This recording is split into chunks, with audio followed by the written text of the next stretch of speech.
Okay. But your eyes are flying saucers from another planet. Now I'm all for you like Janet. Can this be a real thing? Can it?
The opinions you're about to hear on this show are strictly those of the panel.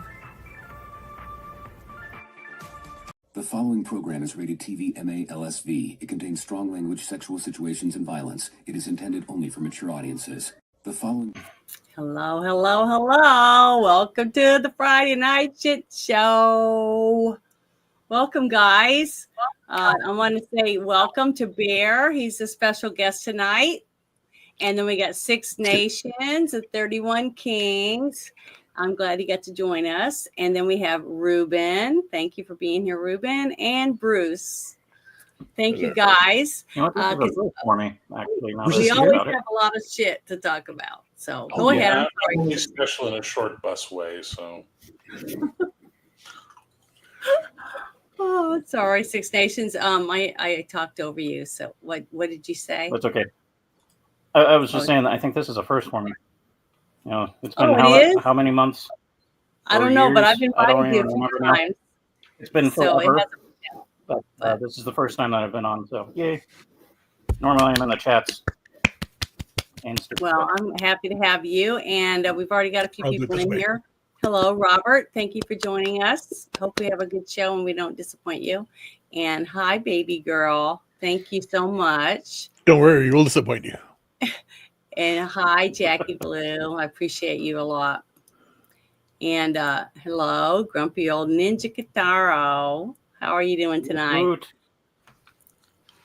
Nice to see you. Oh, hi, Jerry. Thank you for stopping in over on X. I appreciate it. So, saying hello to everybody. Hello, Robert. And we have one more person, one more man. We have 5 guys. Just kidding. Yeah. Well, thank you. Go. I like this shirt. I stole it from my dad's house. So it's my new shirt. I like it a lot. But I wanted to start off with a few things that I thought were pretty interesting. But I wanted to do this little thing and see if you guys can figure this out. First, I want to play this. And it's a little video that I uploaded. So it's not a link or anything. It's just a video I wanted to play for you. Dad, guess which is it? Is it NBA or NFL? 36 have been accused of spousal abuse. 7 have been arrested for fraud. 19 have been accused of writing bad checks. 117 have directly or indirectly been bankrupted at least 2 businesses. 3 have done time for assault. 71, I repeat, 71 cannot get a credit card due to their bad credit. 14 have been arrested on drug-related charges. 8 have been arrested for shoplifting. 21 currently are defendants in lawsuits, and 84 have been arrested for drunk driving in the last year. How many of you think NBA? How many of you think NFL? Well, the answer is neither. It's the 435 members of the United States Congress.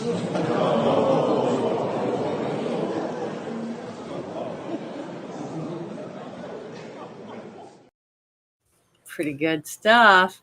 I like that. I was able to download that. That was pretty interesting because a lot of people forget for some reason that these people are just people like us that ran for office. So nobody's perfect. But when you run for office, we expect you to do the best you can for the rest of us.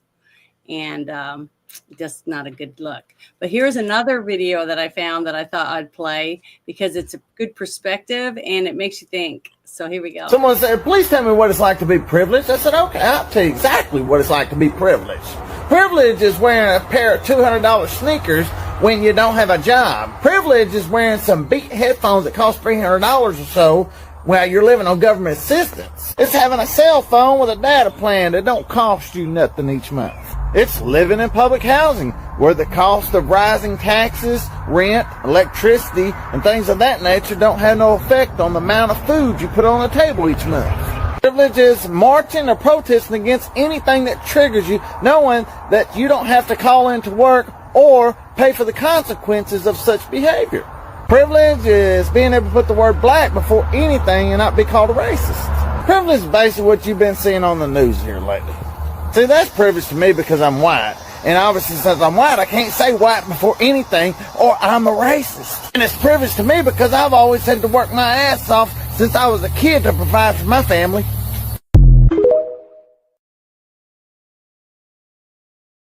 It's pretty good because it really made me think that people see me walking down the street and all of a sudden, for whatever reason, because of what I look like, they feel like I have privilege over them or have more than I should deserve to have.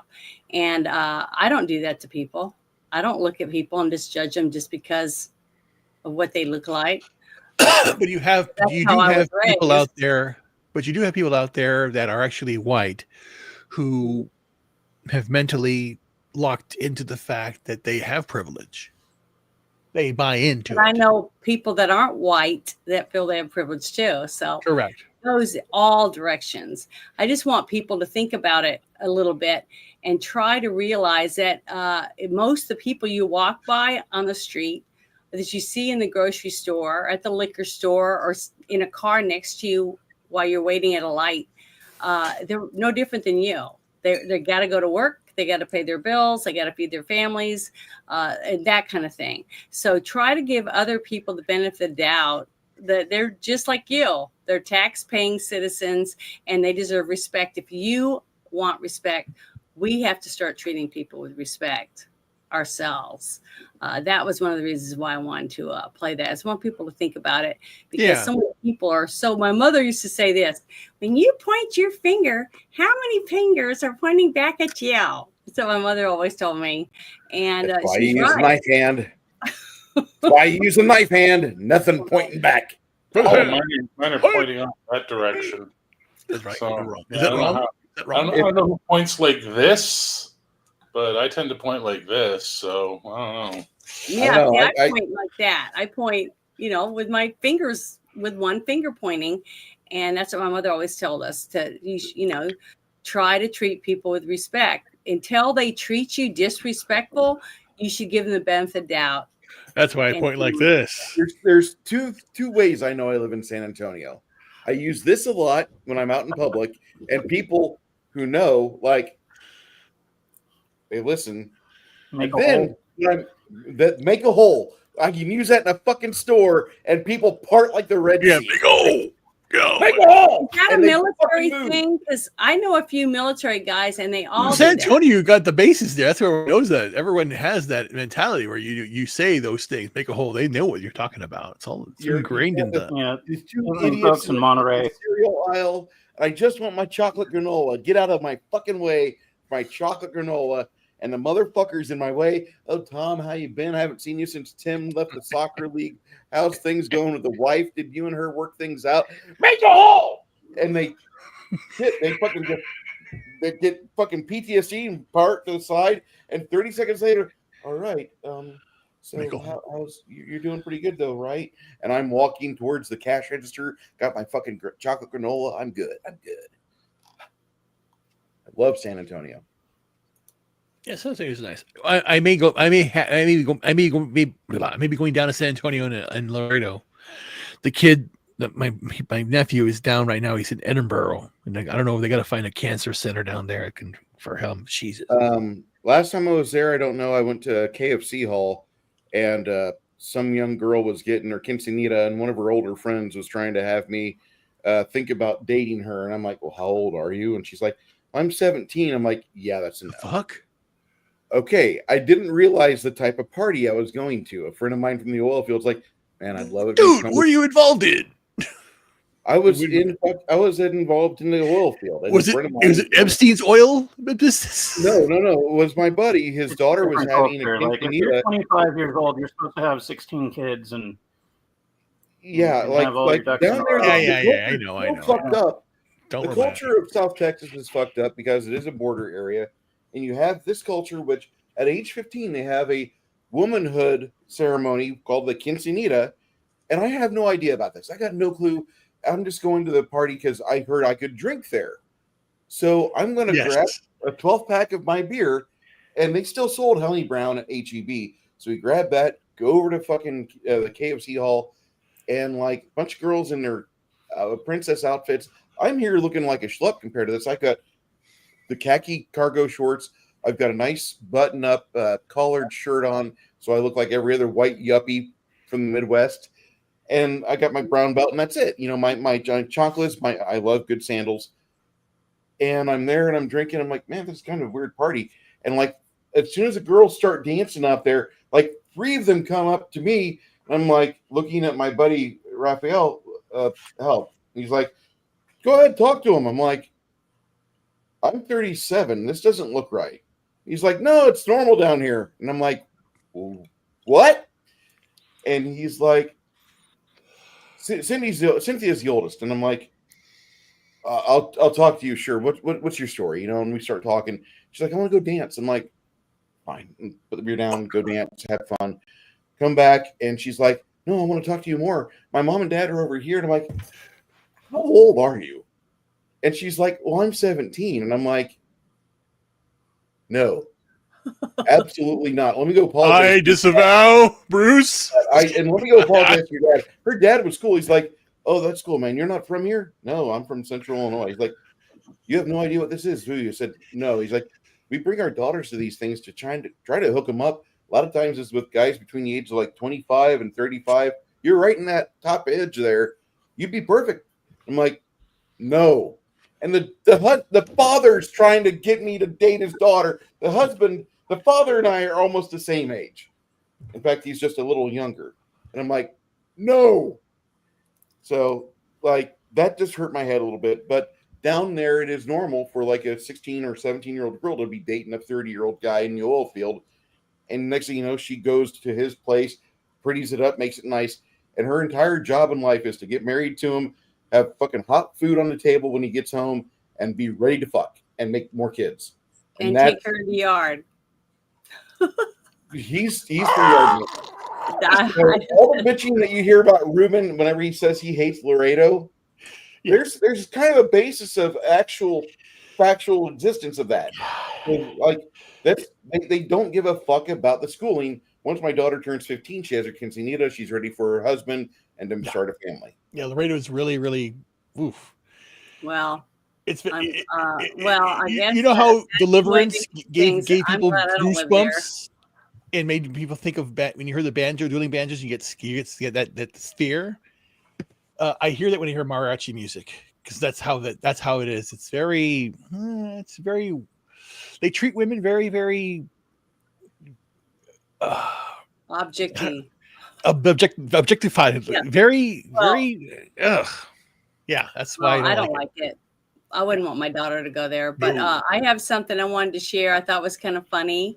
It's amazing talent that you couldn't even put it in a job description, really. I don't think, but I think it's awesome. And I can't remember the actor's name, but he was in that movie. What was it? Airplane? Is that what you said, Bruce? Talking about Liam Neeson's new movie?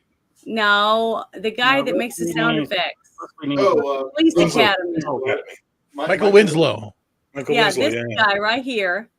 I don't know if you guys saw this, but he is fucking phenomenal. Oh my god!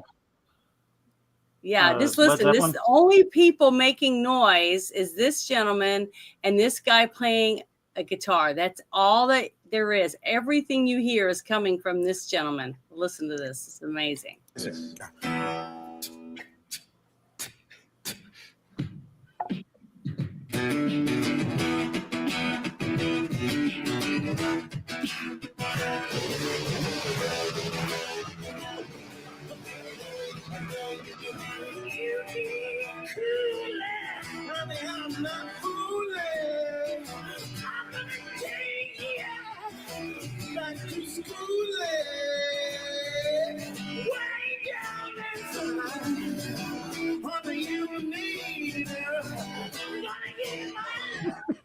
Guy's face.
Freaking awesome. I'm impressed. That's all I'm going to say. I cannot believe that a person can do that. That is just amazing. And he's so freaking talented. I remember when he was in that one movie and he did sound effects and stuff. And I was like, I thought that was cool. But to sit and watch him like that, I mean, what would you even put that under? What is that? What would you name that? Or call it? Talent. Yeah, Talent, but I mean, on loan from God. I don't know. I just thought it was so cool when I saw that come across my timeline. I'm like, that is fucking awesome. I'd pay to go see this guy up on stage. Is that what he does? It's like a comedian, but not a comedian. He's a comedian, but he throws sound effects in his comedic spots whenever he does a stand-up routine. You're getting a full package with him. It's amazing. Oh, here I didn't see this. I'm sorry. I'm proud of you for that, Jerry. That's great. I try to do the same thing because that's what my mother would want. For those of you that are here, appreciate you all being here with us tonight. Thank you. Yeah, that was awesome. Oh, that's right. He was in Police Academy. That's what it was. I was making sure I got it right. But yeah, it was. But man, that was just so good. So much talent in one person. And just amazing. And I hope one day that we get back to that. Do we let people like that would do that type of thing? And probably in school, if we had a kid now that was wanting to do those things in school, they'd probably say, oh, he's got ADD. We need to give him some meds, you know. What about people who basically will say that that's AI and immediately dismiss it? The same people that believe the moon landing didn't happen, or it's beatboxing. But the whole idea, the fact that you have people now that actually kids and young adults who don't realize how hard things really can be without the things you have in place, like our cell phones we have now. The one thing that we have lost is the ability to know all of the most important phone numbers in your life. Because you don't need to remember your phone numbers anymore. You have them written down inside on your phone or on your whatever. You don't need to remember them. And people are now like, they now have calculators in there, and they have answers in the pocket. So why do they need to do certain things anymore? Or why do they retain any knowledge? So you have to, but you have to instill these things continuing on. So that is why you have to fight back against those who say it's just AI. It's not Be creative. Have the creativity out there, and you see a lot. I've been watching Danelle's as she's watching TikTok and Instagram. A lot of people out there doing stuff like doing cooking videos, showing what their talents, having fun, and they're going. That's the thing. Yeah, we want to have people have fun, but not in a Pollyannish way, but in a productive way. Go ahead. Okay. Yeah, Well, so it's all well and good to say we're losing skills and all that. Yeah, you don't know how to make your own clothes anymore either. Right. And you don't know how to, lay bricks, and you don't know how to plow a field. And technology evolves and the human condition evolves with it. We must resist the urge to be French workers throwing our wooden shoes into the machinery because it's threatening us. It's taking away our way of life. Right. Mitchell and Webb did a fantastic sketch about the transition from flint to copper, and watching their bronze and the primitive village, and I was a flint man and my father was a flint man and his father, and then but if you've seen bronze, it's really great, and like this whole idea that if we just stick in and say, hey, I don't want this new stuff, great, but don't criticize people who do. Don't say they're losing something because they're developing skills you might not have. Right. And in 10 years, the world will move to a point where you can't function anymore. And I had that benefit, Gen X, most of us in Gen X had that, of having to teach our parents how to use computers. Right. Or teaching our parents how to surf the web. Or programming the bloody VCR for our parents and stuff like that. We had a skill they didn't have, as the technology was part of their life. Well, sad news, folks, we're at that age now. We're the ones, and fortunately, we don't need them to program our VCR because we figured out how to use the new technology as a general thing. So we got to be really, really careful, because it's very easy to get swept into that sort of mentality without understanding that it doesn't matter what you think. Society's going to go where it goes. Technology is going to go where it goes, and the world is going to change the way it changes. So you're either with the wave, or you're left behind, or you're drowned. Yeah, that's the one thing I do appreciate. Go ahead. No, but now if you have skills that people don't have anymore, that's great to have those skills and share them and get them out there as much as possible. And I respect all the people doing YouTube videos on how to change, spark plugs and stuff like that. That's great. We need that knowledge, but it doesn't mean the new knowledge doesn't have value and merit as well. True. Well, see, that's one reason why I loved New Orleans so much. Okay. New Orleans was a bustling city. Okay, had lots of people from so many different cultures, so many different stores and shops and restaurants and venues that played all types of music. They had street actors, performers. I mean, just juggling acts. I mean, just anything you could think of, you could find it in New Orleans. And the other thing that was really cool is people like me. I would sew T-shirts into bags. I could crochet. I made quilts. I did all kinds of things. And it was other artists that would make all kinds of cool stuff. And we were allowed to take it down to the quarter and sell it, and not have to pay taxes on it. Because what we did was we caused people to want to go to the quarter and buy things and spend their money in our beautiful town. And it was wonderful because I met so many people. And we shared each other's ideas of things that we would make. We had face painters. I mean, we'd had everything, all kinds of sculptors, so much diversity in one little city. And as long as we have those types of places, you're going to have people that can stay active. I don't care what, and I didn't hardly see anybody walking around on their phones. People were involved in looking at what was going on around them because it was bustling and had so many people and things to do. We had, swamp tours. We had, cemetery tours. We had, we could ride segways around the city. I mean, it was just had so much stuff. And that's what's important, is to try to keep things like that alive in people and encourage your child. If your child wants to color pictures, hang them on the refrigerator, hang them on the walls. If they sew or make something for you, display it like it's they do that now where if I have kids, I want to basically get a wall in their room and make it like a chalkboard. Like do that now, or just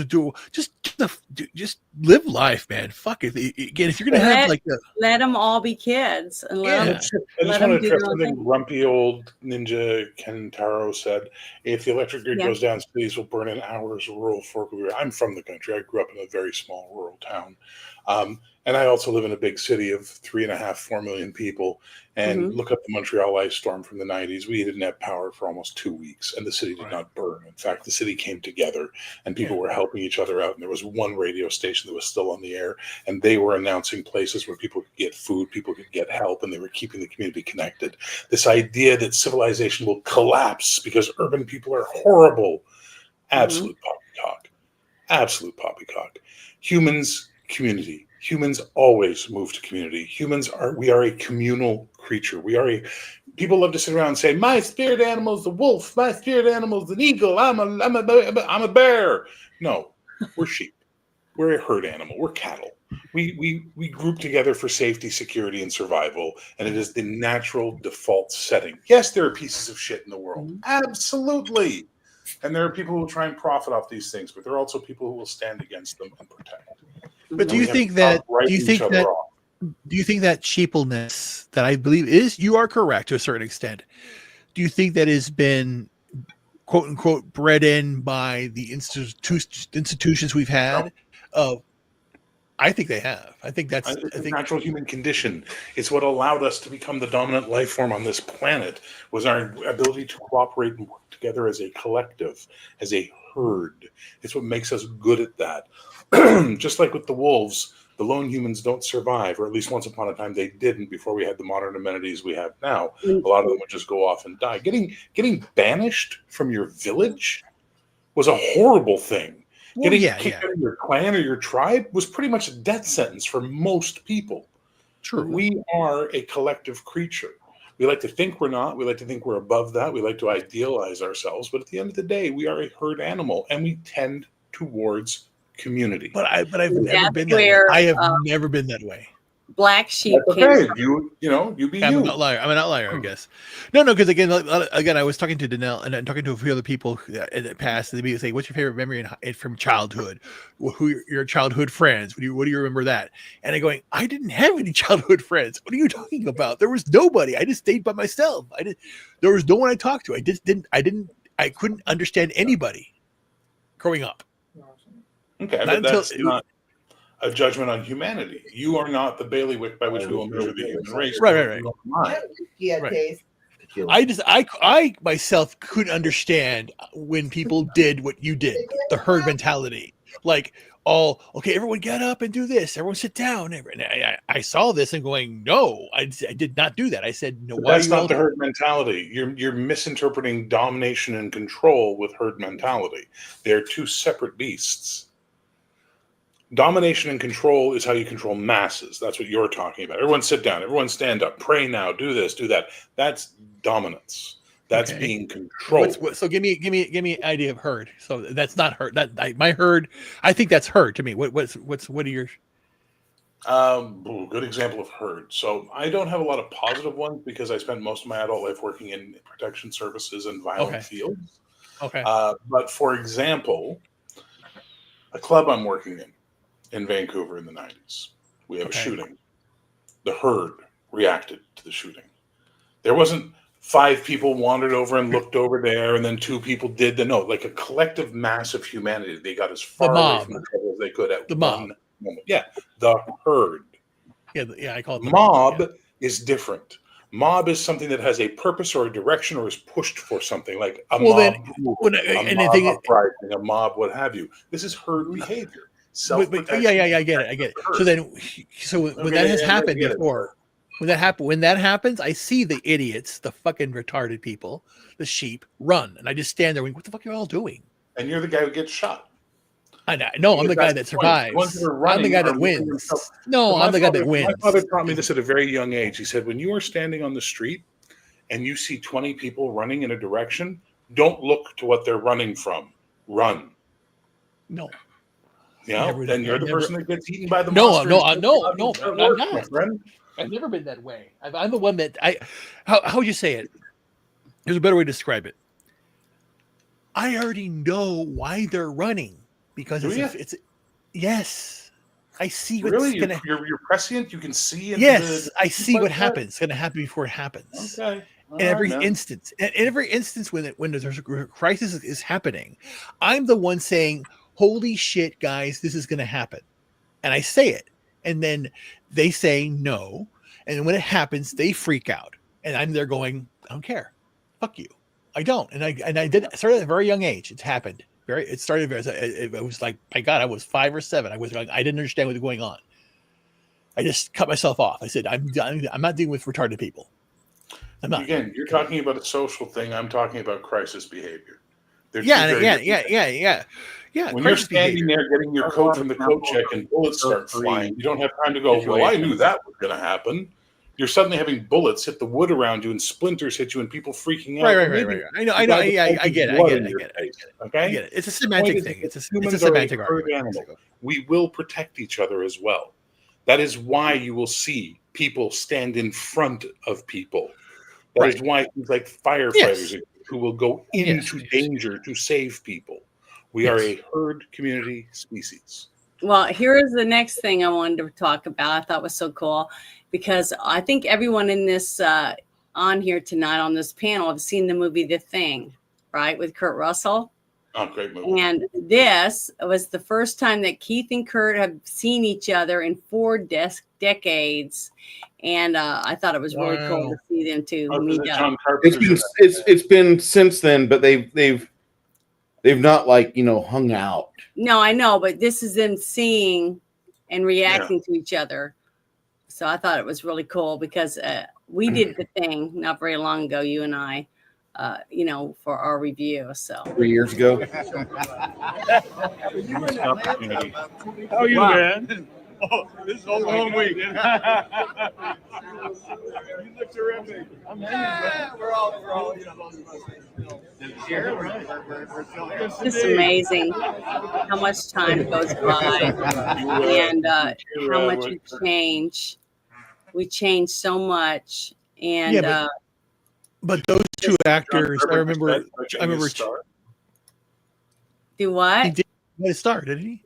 Yeah, John Carpenter. He had the best thing in his speech. He said, "Thank you for giving me this on a street now where people and animals can piss on my name." I admire that guy. Birds shitting on him or whatever. I just thought it was so good. I love that movie. Well, do you remember the movie Vampires that he made? He premiered it at Fantasia here in Montreal. Yeah, well, okay, we're not getting to debate the quality. I'm just telling you John Carpenter's story, man. No, I love that movie. I never read the books. Movie. I hear people who read the books didn't like it, but whatever. The point is he obviously better, but okay, I'll shut up. Go ahead, man. I've said my piece. Okay, well, I'm just going to move on. I'm good.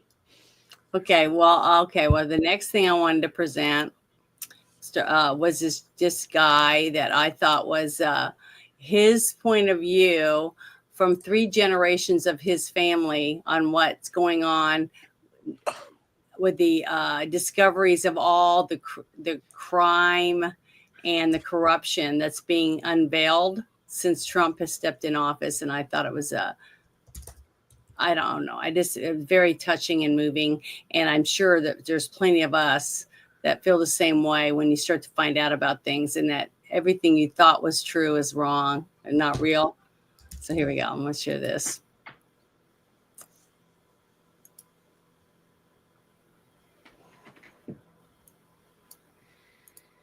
Trying to find the right word of how I feel about what's going on. The revelation of all this stuff that's going on as far as the money that's being exposed that has been sent and how they have abused the system and the corruption and everything like that.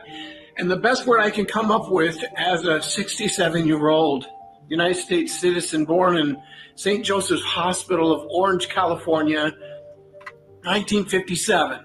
Long time ago. And my dad fought in that Second World War, and my grandfather fought in the First World War, and my brother was in the service during Nam. He didn't go to Nam. I have a nephew that's in the Army right now. The betrayal that I feel toward that's the word. It's betrayal. It's betrayal. That's the word that I'm feeling. I'm feeling like the country that I grew up in and that I supported with a waving of a flag and a singing of a song and with all this emotion and all this grit has betrayed me, but not just me, every single person who's ever been born in this country. We've all been betrayed, and yet watch the people who want to keep the betrayal going. That is what tears me up and makes me more angry, is that you've used me. You used my grandfather, my dad. Since we got here in 1638, my family's been here a long time. And every single conflict that we've been in, my family is part of it. Either as an officer or an infantry guy or a chaplain or somebody, we got a book that's really thick that expresses our history. Every one of those people are betrayed. Today, we're all betrayed by this corrupt government that is now being exposed, but by God, and I'm not cursing, I'm just saying, by God, may the betrayal be vindicated. That's all I'm saying. May the betrayal be vindicated. So this is another person who is made me think about when I first started hearing that the Doge was coming out and that people are going to be shot. A lot of people are going to be overwhelmed, not be able to deal with the things that are going to be coming out during this 4 years because they were going to reveal so much stuff. Yeah. And to me, this is one of the first things that I thought about when I saw this man's reaction, because he feels like it's been happening since his great grandfather was alive. So it probably has. I mean, if you go back and look at some of the things that maybe that his dad and his grandpa were involved in the military, and maybe something he was involved in. And each of us are finding out little things that our governments have tried to keep secret. And the fact that they're doing it with money that we worked our asses off for, to find out that they're giving it to everybody and their brother, except for the people or the place that we all thought it was going to go to. And we're going to see more of this. I really do believe that we're going to see more and more people, whether it's on TV or even on an app, or people that you just simply talk to and meet somewhere, that are just having a really hard time dealing with ever getting over the fact that they can't trust anyone anymore. I'm still in the same thing when it comes to medicine. When stuff started happening and I started seeing things coming out, when I moved, and then I moved back, and I went back and forth from Arkansas to Louisiana, I tried to keep my same doctors and stuff, because I don't have faith in doctors. And I don't know if I ever will after everything that's happened. Yeah. So it's not just me. I'm seeing it happening more and more with other people. So I just hope that we're able to help people. But you remember how for a time there was the joke was that like Law and Order SVU was mimicking real life stories. Mm-hmm. There are shows do match what's going on. Mm-hmm. So if they start to press about, the situation and start to dramatize it and say that it's an occurring theme, it could, psychologically affect people, in a way, I think, to start to like lash out, because you had all those shootings. You had the shooting, the guy that was they gunned down the guy from PayPal, Cash App guy. Yeah. The bombing for the Elon's, the Tesla and the Trump, the tower, the United CEO guy, right? Yeah, the insurance guy. Yeah. Mm-hmm. So is this going to? And I've seen a lot of videos in the same vein, where you have people who are basically, you have people who are just like, 20 26, 27, they're out of college for the first time. They have debt now. And now they're seeing their paychecks going, where's all those going? And they're trying to cope, and they have now pay rent. They have their this, they can't get a mortgage. And then you have people who are complaining that like people are now at their breaking point. And my fear is that the algorithm's going to feed people to see pissed off about the world, and it's going to spark, people going to do self-harm, and it's just all part of an insidious plot. I think, bullshit. People kind of like,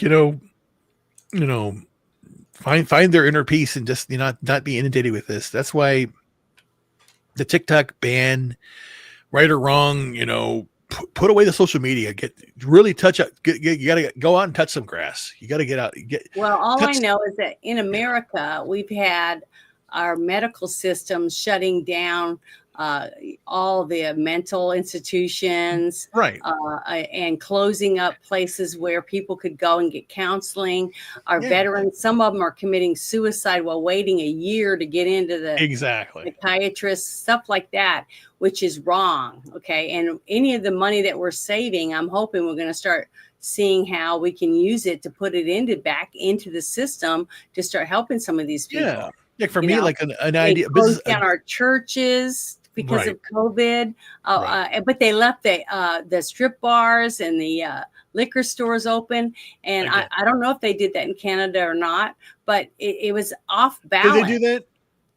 Did they close your liquor stores and stuff like that, or did they leave them open? Closed everything, even the strip joints. Bars weren't allowed to be open. Oh shit! Well, then here it was the opposite. Allowed to be open. Bars weren't allowed to be open. Gyms weren't allowed to be open. Theaters weren't allowed. Nothing. Yeah. Well, here it was the big box stores and the strip clubs were allowed to be open. And we had delivery services, so we could actually get our groceries delivered to us. Yeah, they started doing that here too. But the thing is, it shut people out from the everyday camaraderie that you could have. Yeah. Let's go to the mall.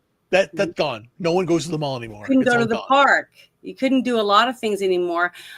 So many people I knew were divorced during this time. Yep. Because they couldn't stand staying in the same room together. I just miss I miss pre-COVID. I miss the pre-COVID world. I want the world to go back to 24-hour McDonald's and Walmart. I need the ability to go and pick up pepperoni at 3 a.m. when I'm making pizza. I need the world to get back on its feet.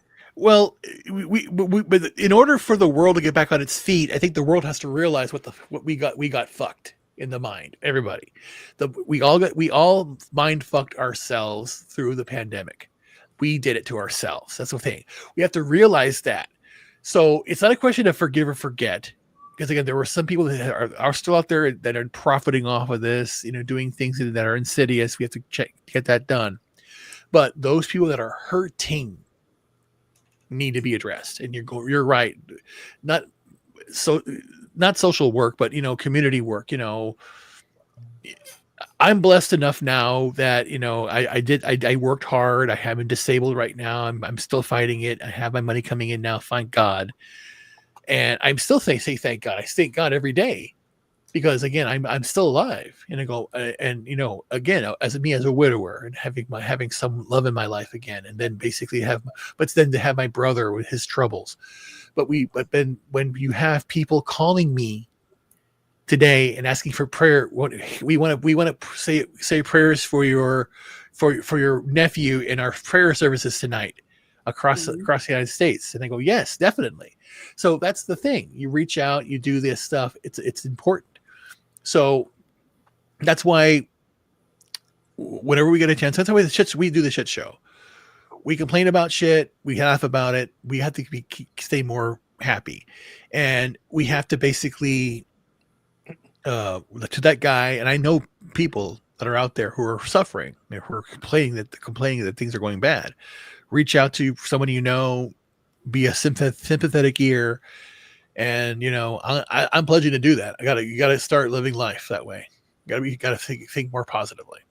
Have more fun. Yeah, and also it's the a lot of people are finally, that I'm starting to see, that are willing to talk about some of the things that how it affected them. Yeah, Because for a little while there, they wouldn't even speak about it. But it's the fact that people are now starting to feel like, okay, I can talk about this now, because I'm not going to have my house burnt down. Not because they didn't want to talk about it, but because they were in fear of saying anything negative about what happened or how they were treated, because they were in fear of backlash. So I'm happy to start seeing people that feel like, because see, I got in a lot of trouble. I got in trouble because I always spoke out against it. you know, so I lost lots of jobs. I lost lots of money that I could have made simply because I said, this is bullshit. I can't believe you're forcing me to have to do this or do that and not let me do this simply because I didn't get a shot against my will. I just thought it was wrong. And it's balancing out again. We went through a bottleneck and now it's starting to balance out. But I hope people that went through this learn from it and they won't let that happen to them again. You know what I'm saying? Especially if they survive, through whatever turmoil they might have went through.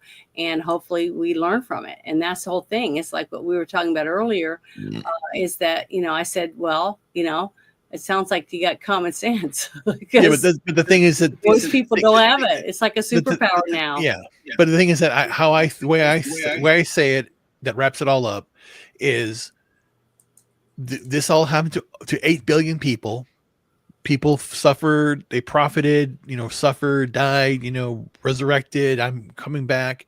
But the one thing that we all have here is that we discovered each other. We didn't know each other before. Who knows what would have happened? Because we couldn't, right when we were all disconnected, we said we had Skype, then had Zoom, then you had StreamYards, then you had YouTube. Then we started talking to each other and all that stuff. And it's like out of the woodwork because you couldn't go anywhere. You're stuck in your house. And then when we didn't meet, we met. But again, that's the thing. We have different opinions on a lot of things and we come together, but we help each other out. That's the whole thing. That's what we have to start doing. That's why we do. That's why we do the shit show. It's have fun. And that's one reason why I wanted to start the shit show, is because I wanted to give people the understanding that there's other people that feel just like us, that just because I have a different point of view than maybe the mainstream, it doesn't mean there isn't anyone else like me. And sometimes this is the only way I find out anything. But I thought this was interesting. This is an interview with one of the astronauts that were stranded in space for 9 months. Oh, yeah. Okay. And this is an actual interview with them about being rescued and what they think about Trump and Elon Musk. So I thought this was a pretty good thing, because I don't know if everybody has heard it. I'll make sure it's turned up and everything. What would you like to say to President Trump and Elon Musk? I respect you. I trust you.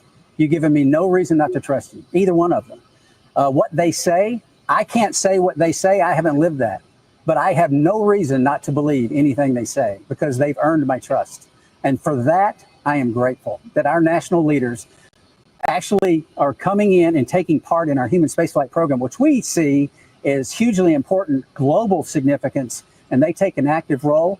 And based on the past and what we see now, with them doing that, it's refreshing. Not just refreshing, it's empowering. It's strengthening for our nation. I think it's a good thing for our nation when the national leaders, especially something that's high visibility, are involved in the process. Yes, and I'm grateful for that.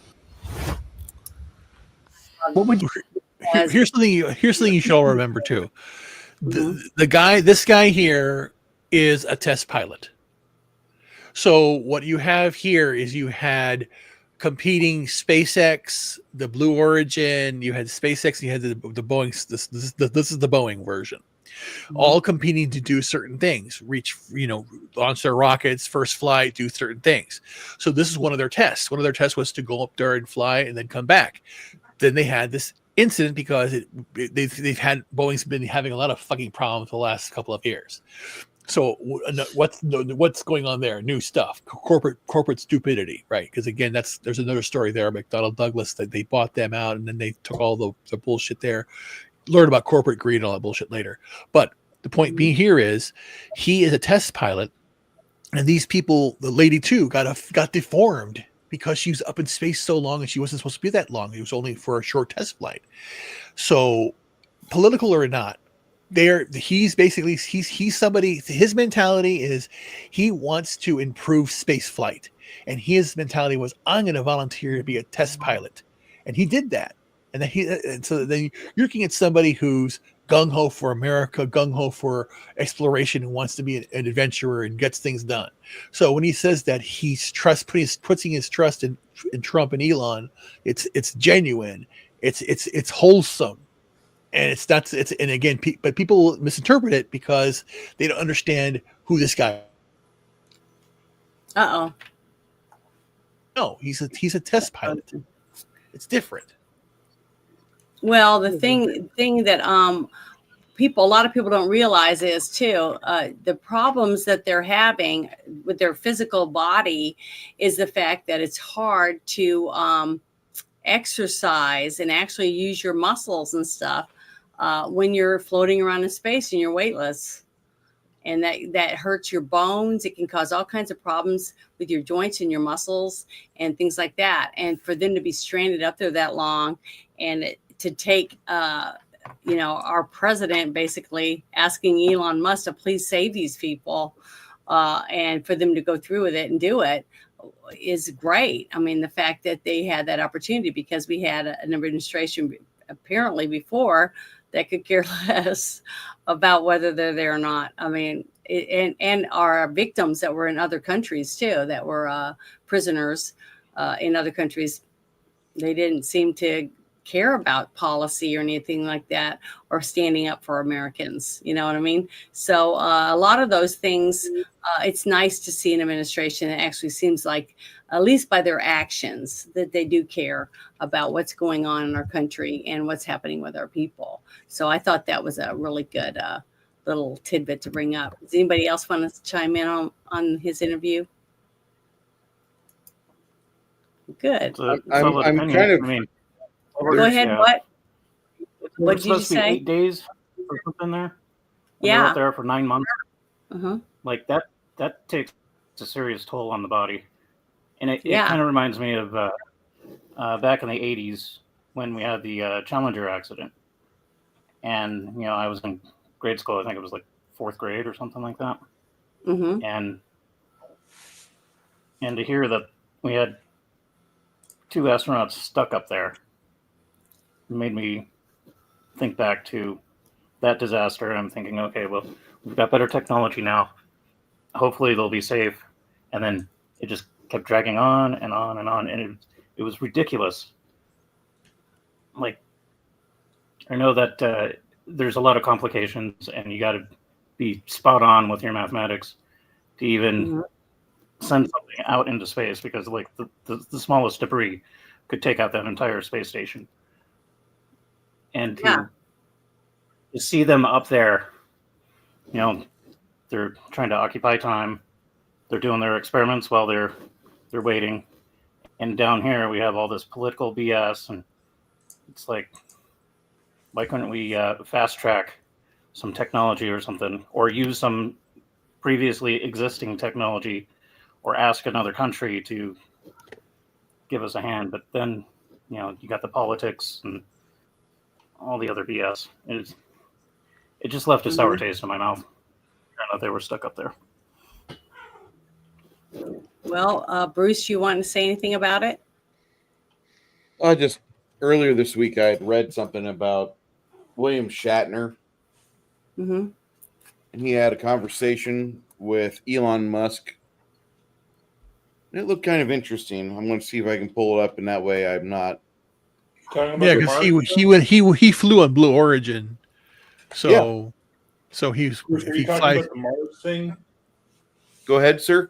What are you talking about with Shatner? The Mars thing? Yeah, Shatner's talking about going to Mars. It was an April Fool's prank, dude.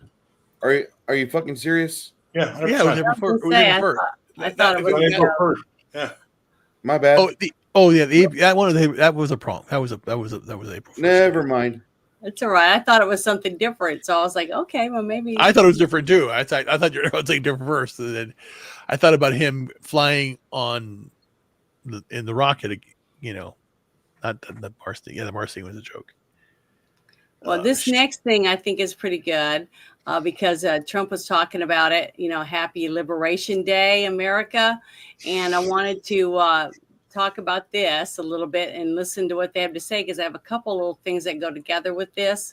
And I just thought it would be something important that we need to definitely play. So with his America First agenda. Breaking news, Apple announced it's going to work with Foxconn to build a server factory in Texas by 2026. The company says it is now planning to invest $500 billion in the U.S. economy. The CEO of SoftBank pledging to invest $100 billion in the U.S. over the next 4 years. This is President Trump delivering on the promise he made to the American people on the campaign trail. The idea is come to America, build greatness in America, build for American customers. Project Stargate. It's a joint venture between SoftBank, Oracle, and OpenAI, and they're going to create a data center that will eventually be expanded to other states. Shows people are listening to Mr. Trump's pitch to bring new industry to America. This is the latest pledge from a foreign business leader promising to spend big in the U.S. as a result of Trump's election victory. Founder of the property development company DeMac Properties is pledging the money. President Trump announcing $100 billion investment from Taiwan Semiconductor, bringing the company's total American investments to $165 billion. The most powerful AI chips in the world will be made right here in America. Things happen so quickly in the Trump world, right? It's 100 days. It feels like it's 100 months. This is leadership. This is taking control of the problem for military, for everything, for industrial, for our economy.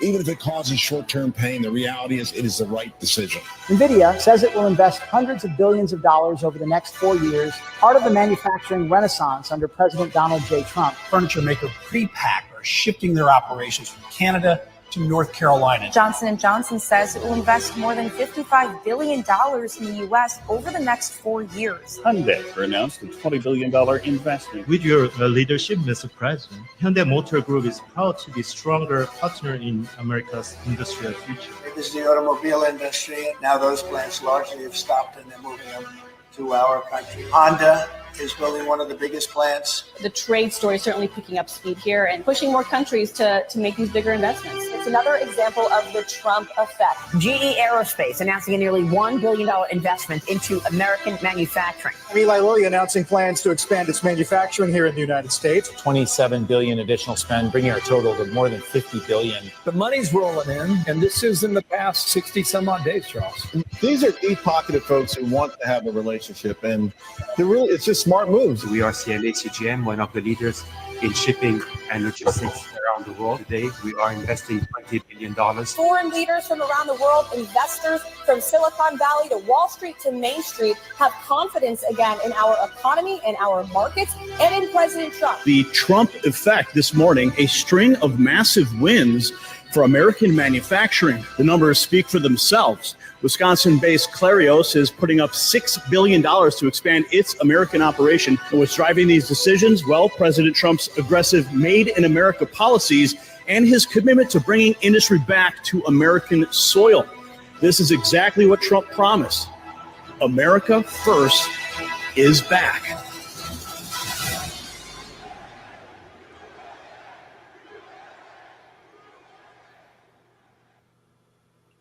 Yeah, I thought that was a pretty good little tidbit of information about some of the things that's happened since Trump has announced some of the choices he was going to make and try to go for, and all the different companies that have decided to bring back jobs back to America and start making it here again. Yep. And I've been saying for many years, since the start of the shit show, was one of the things is we should be self-efficient.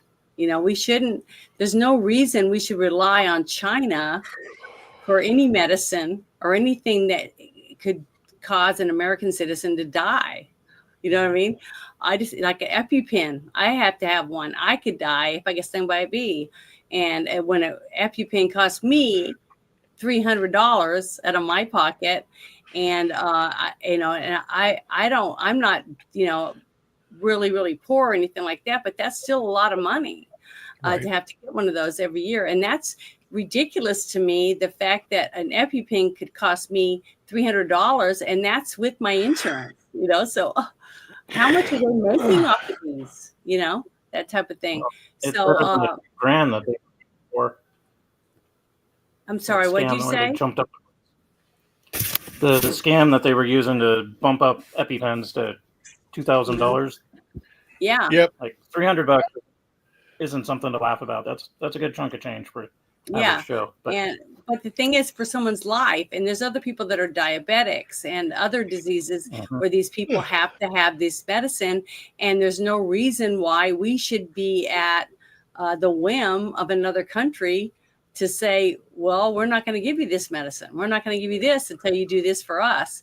And I think, we should be able to take care of ourselves. Go ahead, Bear. You're not at the whim of another country. You're at the whim of the pharmaceutical corporations. Do not mistake those two things. Those companies go to places like China and Guatemala and Bangladesh and all that because they're stuck with this thing called fiscal responsibility, which should be outlawed, it should be destroyed, it should be made illegal. And it forces them to have to constantly cut their expenses to generate more profit for their investors. And if they make 1 penny less than they did last quarter, a whole bunch of their people start selling off stock, which can trigger a panic and collapse the company.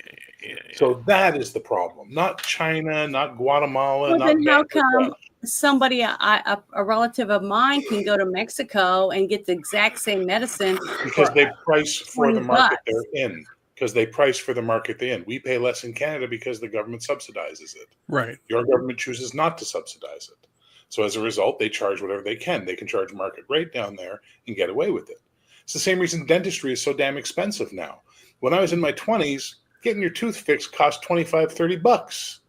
Now it's $900. Why? Because everybody has dental insurance through their work now. So as a result of that, the dentists go, well, we can charge whatever the fuck we want because the insurance companies are going to pay. Oh, that's horrible. So the medical system is completely asinine. And it's held by two groups: pharmaceutical corporations, insurance companies. They are the cause of all your woes, not China, not Mexico, those assholes. Now, I'm not saying shoot them in the streets because that's fucking horrific. Yeah. But find legal ways to neuter them. Right. Anyway, guys, I hopefully gotta we go. can do that. So thank you for joining us, Ruben. I really appreciate it. Yes. And yes. do you have anything you would like to say about your channel before you leave? Yeah, basically, I'm currently on hiatus per se because I've been, dealing with a lot of personal things that I have to get through, good and bad. But the most important thing we want to keep faith is for my nephew, Nick Gabriel Haynes, currently he has leukemia, going under treatment. He's only, 8 years old. So let's prayers for him. Make sure he's okay. Yeah, and then the same. Yeah, thank you, Bear. And again, his father just had a brain tumor last October, so it's like it rains and pours in that family. But we're strong. We're a good family. We're gonna get it done. So the family's running around there in South Texas right now. So they had a fundraiser tonight. Went pretty well. So we'll see what's going on here. But it's been off and on. I may go down there for a bit, but we'll see what happens. But keep everyone in prayers. And I'll keep everyone updated on my X account, what's going on here. Well, thank you so much for joining us. I hope everything works out for you and you have a great weekend. Yes. Take care, guys. Thanks, everybody. Bye. Have a wonderful evening. Take care. Bye. Bye. See you later. So about all this manufacturing coming back to the U.S. to avoid tariffs, do you guys honestly think this is going to reduce prices? I don't know. This isn't something that I know that much about. I have to have faith in the person I put in office. Well, the person you put in office, you got to understand, is not taking one thing into consideration. I build, let's say, stereos, and I build them in Mexico, and I'm paying my workers in Mexico $1.50 an hour, and then I'm selling that stereo to you for $300, $500, $500, we'll say. I'm making shit tons of money. Oh, now to avoid those tariffs, to look good and get whatever I got, I'm going to bring that manufacturing to America. Well, I can't pay Americans $1.50 an hour to build those stereos. They're probably going to have a union. There's going to be a minimum wage. So I'm looking at $15 to $25 an hour to build those stereos. Guess who I'm passing those savings on to? The end person. The person at the end who buys the product. So what we're seeing is, and we see this in Canada, and people in Canada finally started to get their fucking brains around it, which is having more money doesn't bring things down in price. being paid more doesn't reduce anything. It just means the cost of living eventually matches what you're paid, and then we're here again. And now we want the price to go, okay, my payment's up here now, and everything gets more expensive, and now we're back to here again. And it's this vicious cycle that just does not end. And it goes back to what I said earlier about corporate fiscal responsibility. That is what drives that, the maximize profit mentality of corporatism. I am a capitalist. I believe in capitalism. I am an anti-corporatist. I think corporatism is the worst it is the dark end of capitalism, is corporatism. So we might have more jobs. We might get all these great, well, you guys, we're losing them in Canada because of this. It's going to be great, but don't think this is a magic bullet, because it's not. Okay, well, here was something else I found that I thought would help explain some of it, because 2 or 3 people recommended that I play this. So let me get it here real quick, if I can find it. Oh, come on. It's number 17. Yeah, here it is. Okay, I got it. All right. It's Tariffs Explained Perfectly. So here we go. See how it sounds. What do you guys think? It's important to remember that tariffs aren't just tools for trade wars. They're a key part of economic independence. Before income tax was introduced in 1913, tariffs were the main source of revenue for the U.S. government. This allowed the country to fund itself and grow without directly taxing citizens. Tariffs protect American workers and industries from being undercut by low-cost, lower-quality foreign goods, allowing American businesses to compete and thrive. By levying tariffs, we maintain jobs and encourage domestic production, both crucial for national security and prosperity. Tariffs also help the U.S. negotiate better trade deals, pushing other countries to lower their trade barriers in exchange. So, who would oppose tariffs? Globalists, corrupt politicians, and crooked elites whose only care is wealth and power. They take advantage of cheap labor and lax regulations abroad. They take advantage of you. Enough is enough. Tariffs are about valuing our workers, our consumers, and our nation. Let's keep jobs in America and use tariffs the way our forefathers did, to protect our economy and our future. We need strong economic policies. We need tariffs, not taxes. We need to put America first and begin a new golden age.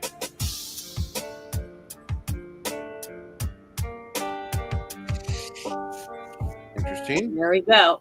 I got to run, guys, but thank you for having me on. And as a Canadian, may I say, your new golden age will be our new dark age. It'll be interesting being up here. Oh, I hope not. You guys have no idea how bad we're getting hit. We're getting hit because of what he's done, and I respect what he's doing.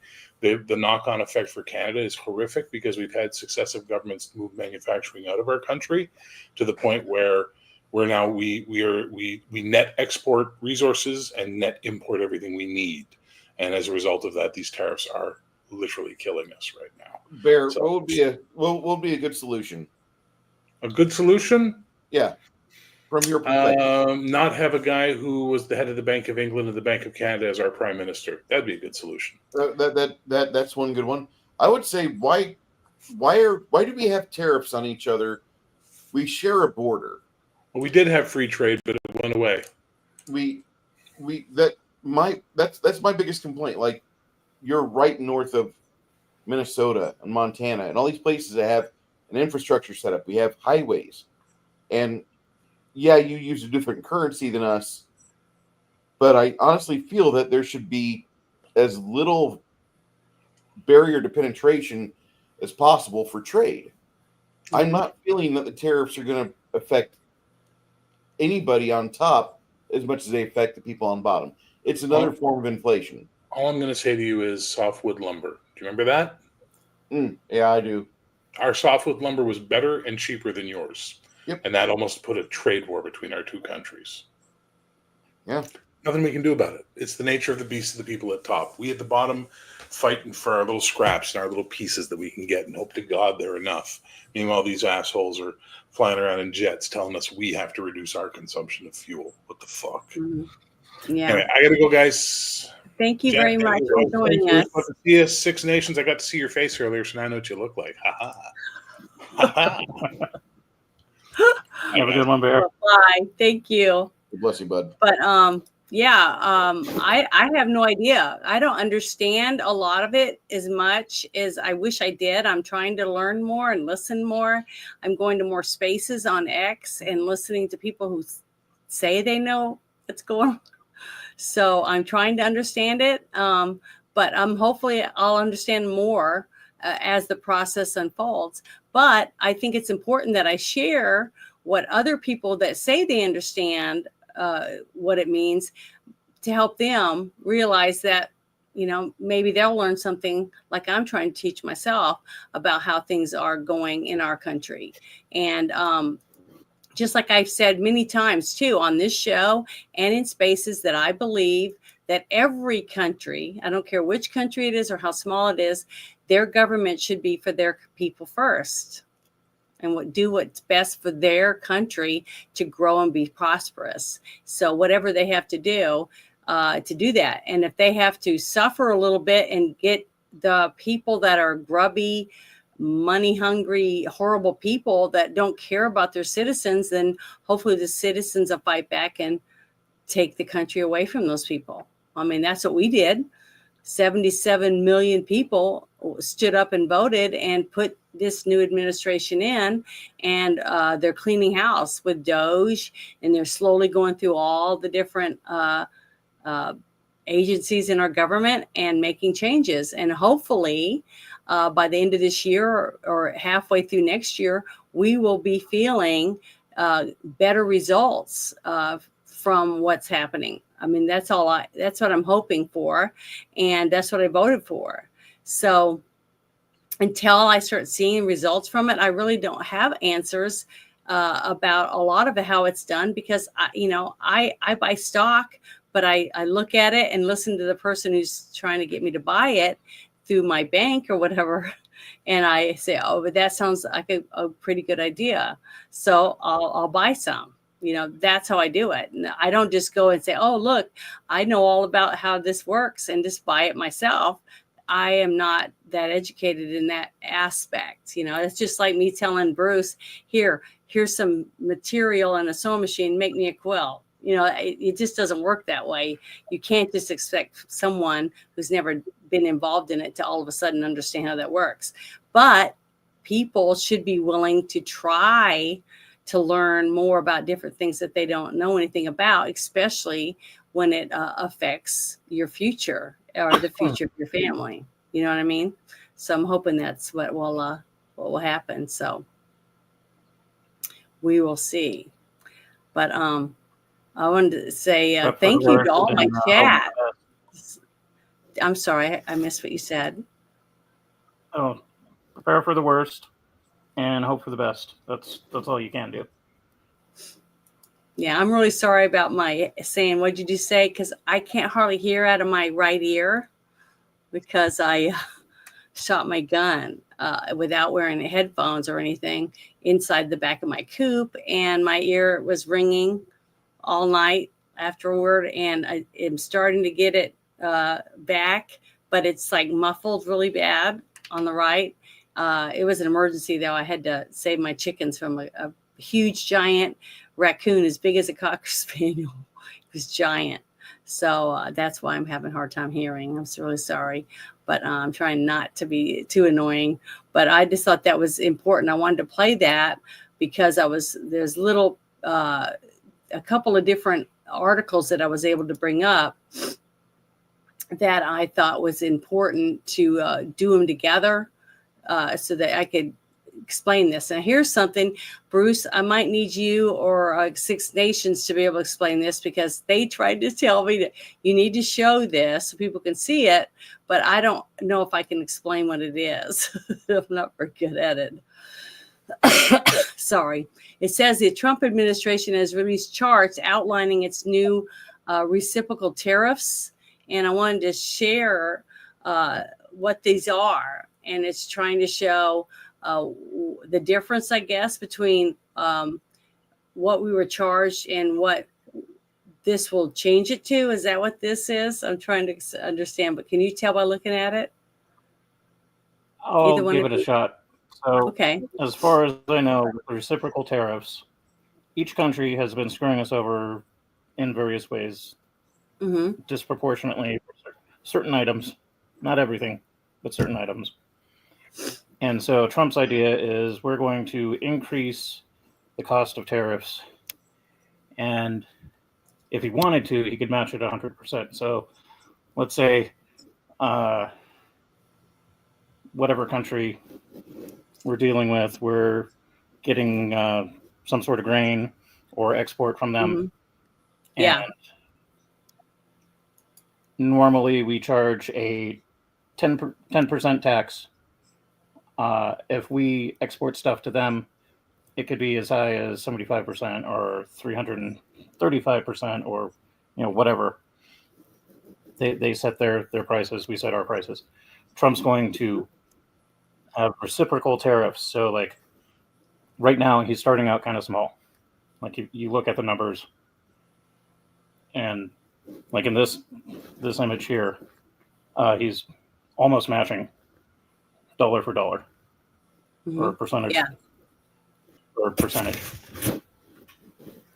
So the idea is, okay, we're going to start charging more, and then that's going to cause some fluctuation in the market, and theoretically that will bring people to the table to negotiate prices, and then we can maybe get past whatever the hell it is that we're getting locked up in, and then theoretically the market will balance out and free trade will reign, and huzzah, we're making money. I'm going to copy this link for these reciprocal tariffs chart, and I'm going to put it in the chat for everyone, because I would like you to be able to look at it yourselves, because I was really surprised when I saw how many countries were on there, because you don't really, you see a map on a globe, but you don't really think about it in terms of who we trade goods with, you know what I mean, or buy oil from, or buy rice from, or buy other products for our countries. And it's interesting. And I've been trying to learn about it as much of as I can, on top of, my everyday stuff that I have to do anyways. But it's really, really interesting. It really is. And I wish I'd paid more attention to this kind of stuff when I was in school. But believe me, I was not interested in half of this stuff. But I think it's important that more and more people start paying attention to it, especially when it does affect us. Even if you don't make a product to sell, it does affect you when you go shopping for your own self, and your own families, whether it's a car or a home or furniture put in your house, your clothes, jewelry that you might buy, shoes, food that you put on your tables at night when you have dinner, all those things, stoves, refrigerators. I was just shocked when I started going through all the lists of just the products that we buy. What's funny is one thing I did learn was that we were talking about the price of oil. Okay. And that Canada ships oil down to us, and that the different refineries refine it, and then they send a lot of it back up to Canada to do other things with it, because depending on how they refine it, it's what they're going to make out of it. I didn't realize that either. Yeah. The details of that plastic, stuff. it could be fuel. Yeah, I know. It's amazing how much stuff we actually make out of oil. So even if we stopped driving, using gasoline in cars, we're still going to need oil to make tons of stuff. I was just shocked.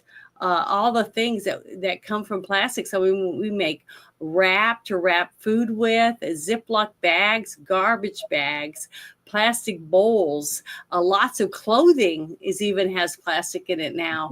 It's chairs, like the chair I'm sitting in, these lights behind me. It's amazing. Your audio cut out. I'm sorry. All the stuff behind me is made out of plastic. You know what I mean? It's amazing how much stuff has plastic in it, and that's made from oil that's pumped out of the ground.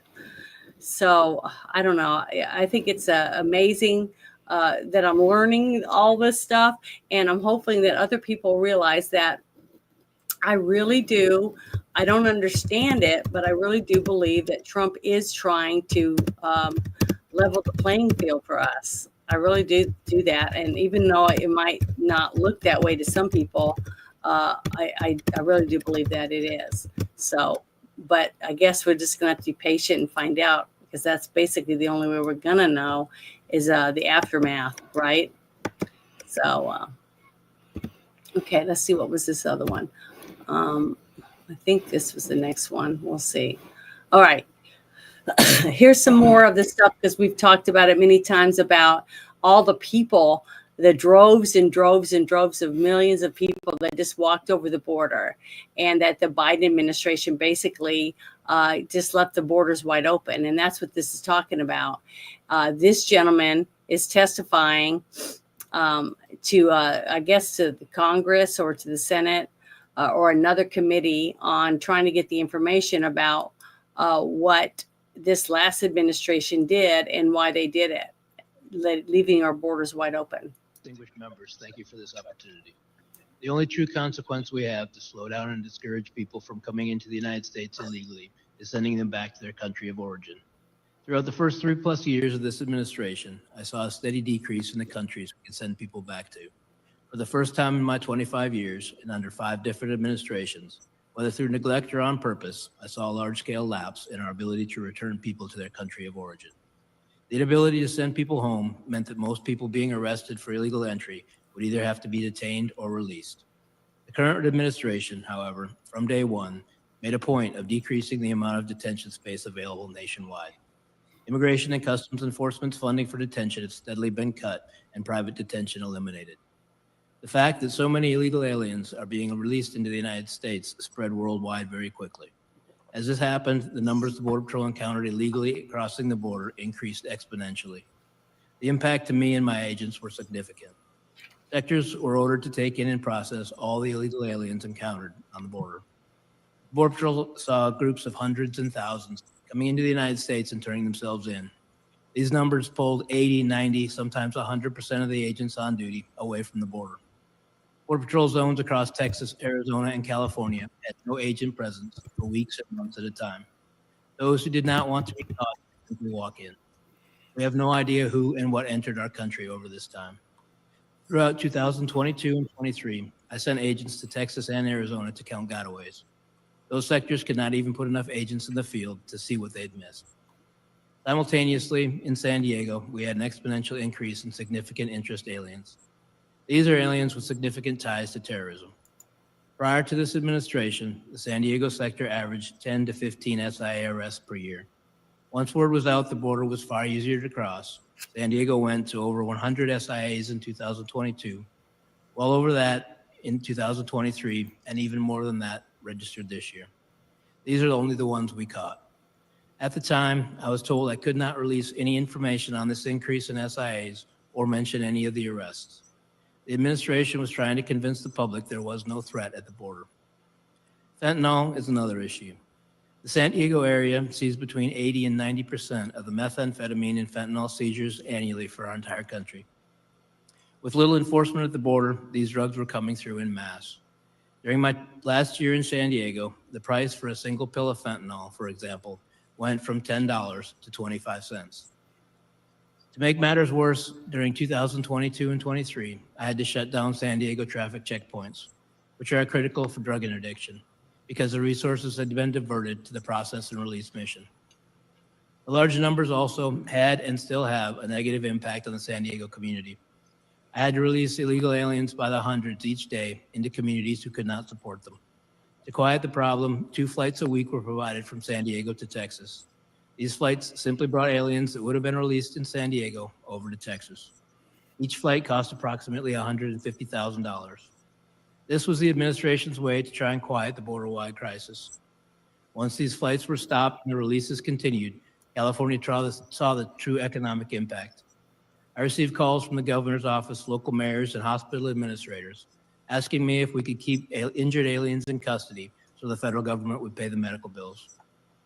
Through pressure from the administration, my headquarters became more interested in the fiction that being portrayed in the media and not at all concerned with reality. Each time we asked for help in dealing with a new issue, it fell on deaf ears. At times in San Diego, we had 2,000 or more aliens sitting in between the fences, asking to turn themselves in. I was told to move them out of sight of the media. Meanwhile, Border Patrol agents are continually forgotten and neglected by the media and its administration. These agents deal with death, women and children that have been raped, abused, trafficked, bought and sold, families that have spent months in terrible conditions, sickness, and despair. If you look at the dramatic rise in the number of suicides within the Border Patrol, it is directly correlated with the migrant surge. The agents have been pushed beyond their limit, and this has greatly impacted their physical and mental health. While current numbers of aliens crossing our border are lower in comparison in recent months, there's a reason for this. After nearly 4 years, this administration finally started to ask Mexico for help in slowing down the traffic through their country. This and other actions make a difference, but why has it taken so long? All of these tactics were being used before this administration took office, but this administration stopped or greatly limited them. I'm also concerned this will not be maintained. The problems we are facing at the border have solutions. These solutions can be quite simple and cost far less than the mess currently occupying so much time and money. The return to a policy of enforcing the law and returning illegal aliens to their home countries is required. Thank you. Wow. It's amazing how much stuff is slowly coming out, but it's so much information in so many areas of our government. It's overwhelming. Okay. So we say we want all this information out. We want to release this and that and open these records and do this and that. But our government, and especially only the ones that we trust, right? There's only a small handful of people I trust in the government right now, even though the Trump administration is trying to weed through all of it and get rid of people, which they are slowly. But until I feel that they have the right people in place to start making arrests, start putting these people through court, we have to have courts that we trust. I can tell you right now, over half the judges in this country, I wouldn't trust to take any of these people. I mean, all we have to do is take Hillary Clinton and put her in front of a corrupt judge, and she's going to get nothing. It's going to get a slap on the wrist, just like what O.J. Simpson received. If you get the right judge and the right people behind him. I don't want that to happen. All those girls that were trafficked through the Epstein thing, through Diddy's group, and through some of these other organizations, I don't want them to get those judges. I want them to pay for what they've done. And the only way to do that is to let them dismantle and try to put it back together and then put the stuff out. Now, releasing stuff with the JFK and the stuff like that, that's fine, because there's not really anyone that we can prosecute because of it. But getting the facts out, I think is important. I think it's important that we see how our government hid things from us and did things behind our backs without sharing any of it to get away with whatever coup they were trying to get done. And they were successful. They got him out of office, and they were almost successful getting rid of Trump. And I really do believe that it was, we're going to find out later when it does come out, that these people were behind it. They didn't want him in there. They wanted him dead. So, I believe this kind of stuff coming out is important, and that we need to share it with as many people as we can, and try to get the facts out there. So when they do start arresting people and holding people accountable, that we're not all shocked going, what happened? When did this happen? It came out 5 years ago. I didn't hear anything about it. Okay. And then we hear that a lot, but I would like for us to have judges and other lawyers and other people in place to be able to handle this huge flow of fluctuation that I think we're going to have, because I am shocked every single day when I get on any of these platforms and see how much more new bullshit has come out. It is getting overwhelming. And that's one reason why I wanted to start with that one gentleman talking about some of it, because some people are going to break. You know, some people are going to commit suicide. They're going to start drinking or doing drugs. It's going to devastate a lot of people because they are shocked the position they're in. Or you're going to have somebody that's in a family or a spouse. They're going to find out their spouse was in on it, on some of the corruption, and they didn't know anything about it. How is that going to affect them?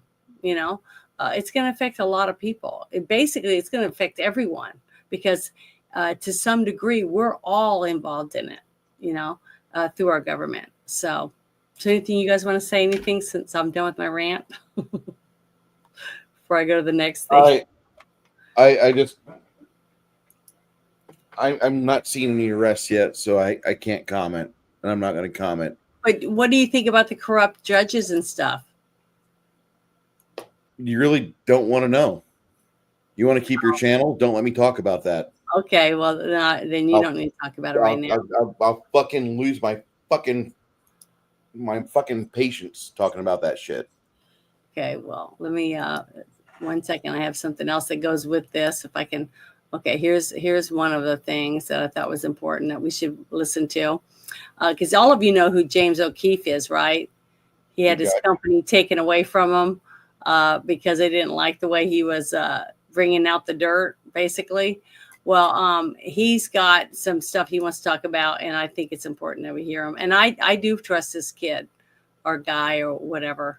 I trust the way he's been able to pull things out and bring it to light. The first of the intelligence community surveillance targets appeared to be a former Defense Intelligence Agency, that's DIA head, and would-be Trump National Security Advisor Michael Flynn.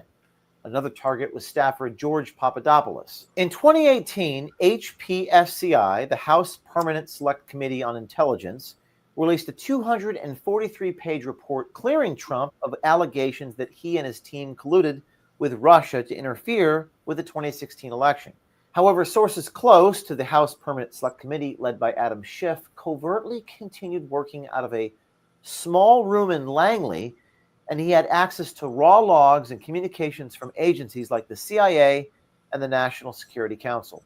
The first of the intelligence community surveillance targets appeared to... Okay, so basically what he's trying to say is that Adam Schiff was involved and he has evidence of it. So that's what I'm hoping. Little things like this coming out and then getting the evidence gathered and given to the right people so we can start seeing some of these people prosecuted for some of the things, the crimes that they committed. Because basically it's like treason against, our country. And here's another person that I do trust. I've seen a lot of his stuff, and I do believe in a lot of the things that he does talk about. It says, where are these lawsuits against Trump administration coming from?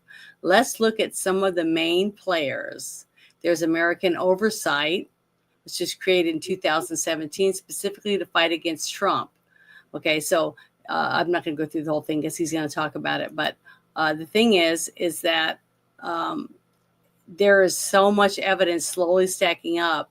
We just have to make sure that we have not a corrupt judge, like what happened in Arizona with the whole thing with the Katie Hobbs mess. There's so much corruption in the system, legal system in Arizona. Until they weed those people out, I don't see justice for anybody really in Arizona. And I want to see it cleaned up more in our country so that we can... So let's look at the main players behind these lawsuits, because it's shocking. Shocking. How have we ever seen these people before? No. First, let's take a look at American Oversight. This cute little organization here. They're involved in multiple suits, including one that was filed last week over the whole Signal chat mess. American Oversight was launched in 2017. What a shock. It was right after Donald Trump entered the White House for the first time. And it was created specifically to fight against Trump at every turn. Its status as a 501c3 nonprofit means it relies on donations and grants, but it doesn't disclose any of its sponsors, but it also doesn't seem to have any funding problems. I wonder why. In fact, when the American Oversight launched, one of its senior advisors empathetically told USA Today, we can't do it. We just can't do it. We don't discuss our donors. Oh, such empathy for these people. Isn't it great? Now, I'll get back to the American Oversight in just a minute. As you will see, it's pretty clear who their likely donors are. Next, Democracy Forward. Now, this one is really super special. They've also filed multiple lawsuits. What I'm showing you up the chalkboard, this is the vast majority of all these lawsuits.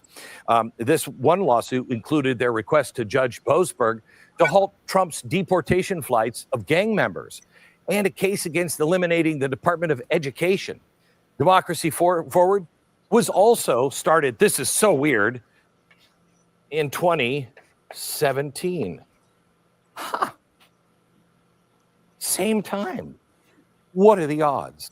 That doesn't make any sense. Just like American Oversight. And its mission was to make legal challenges to Trump policies. Now, they spent the last 2 years planning for all of their lawsuits before Trump did anything. Wow. That's like, I've got to hire an accident attorney.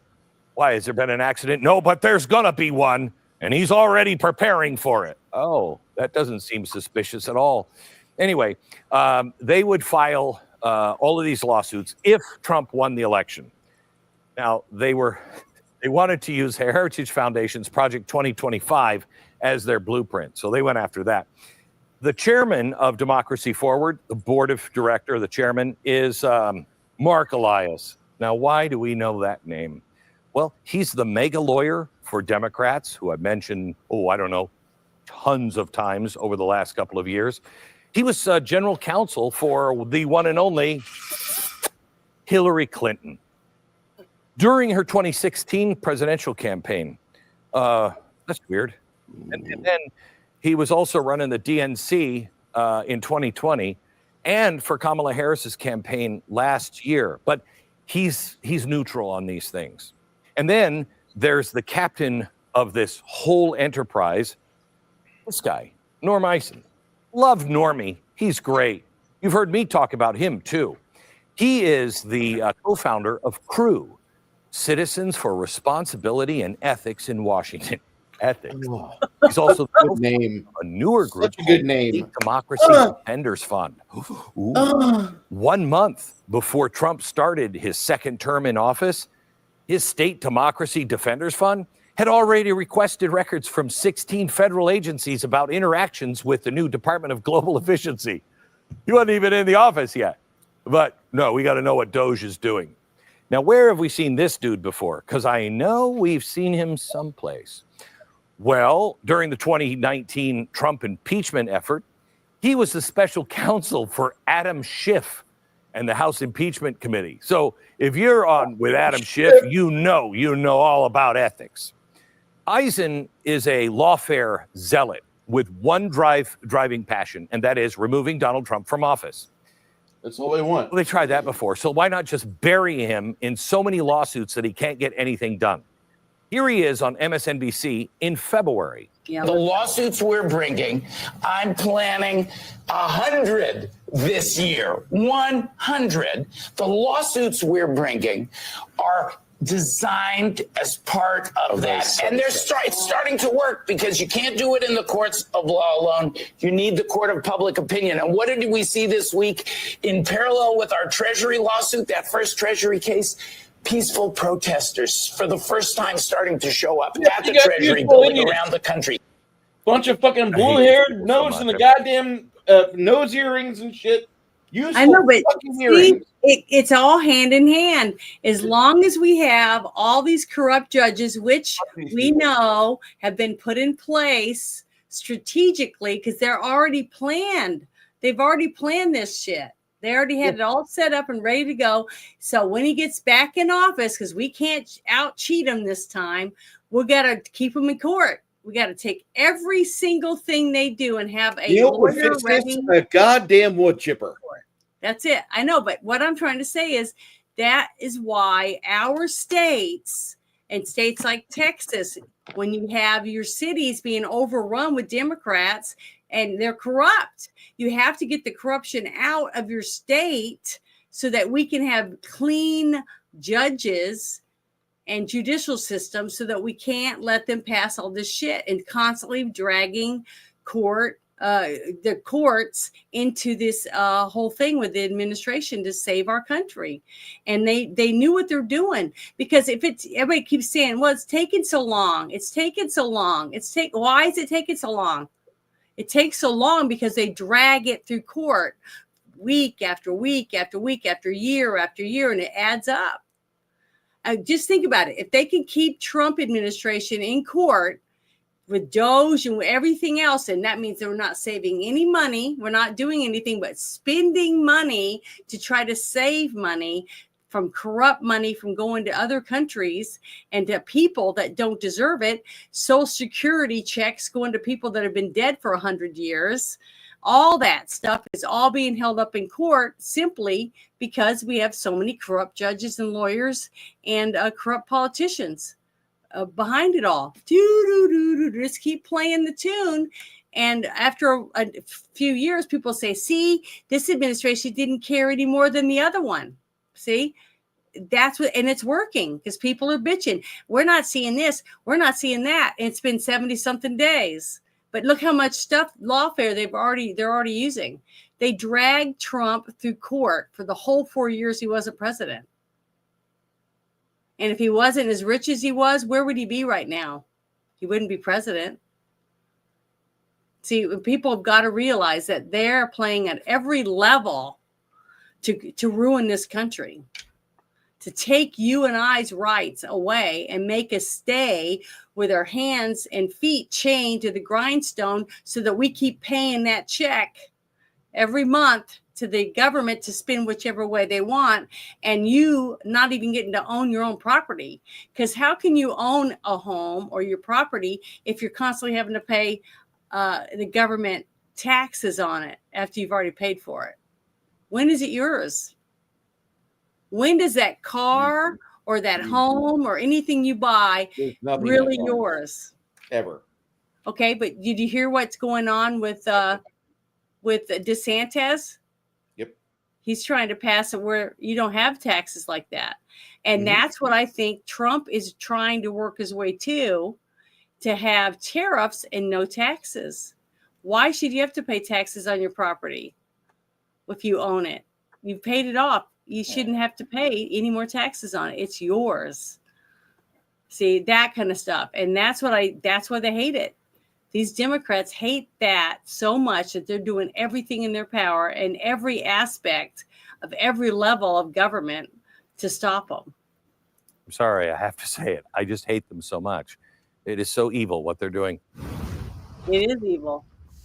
And they shouldn't be able to get away with it. But as long as we do nothing and we just sit down and say, well, it's taken forever and they're not getting the results that we asked for. Well, we're not going to get them as long as they have all these people dragging it, every single decision they've made to court. And look what they've done to Elon Musk.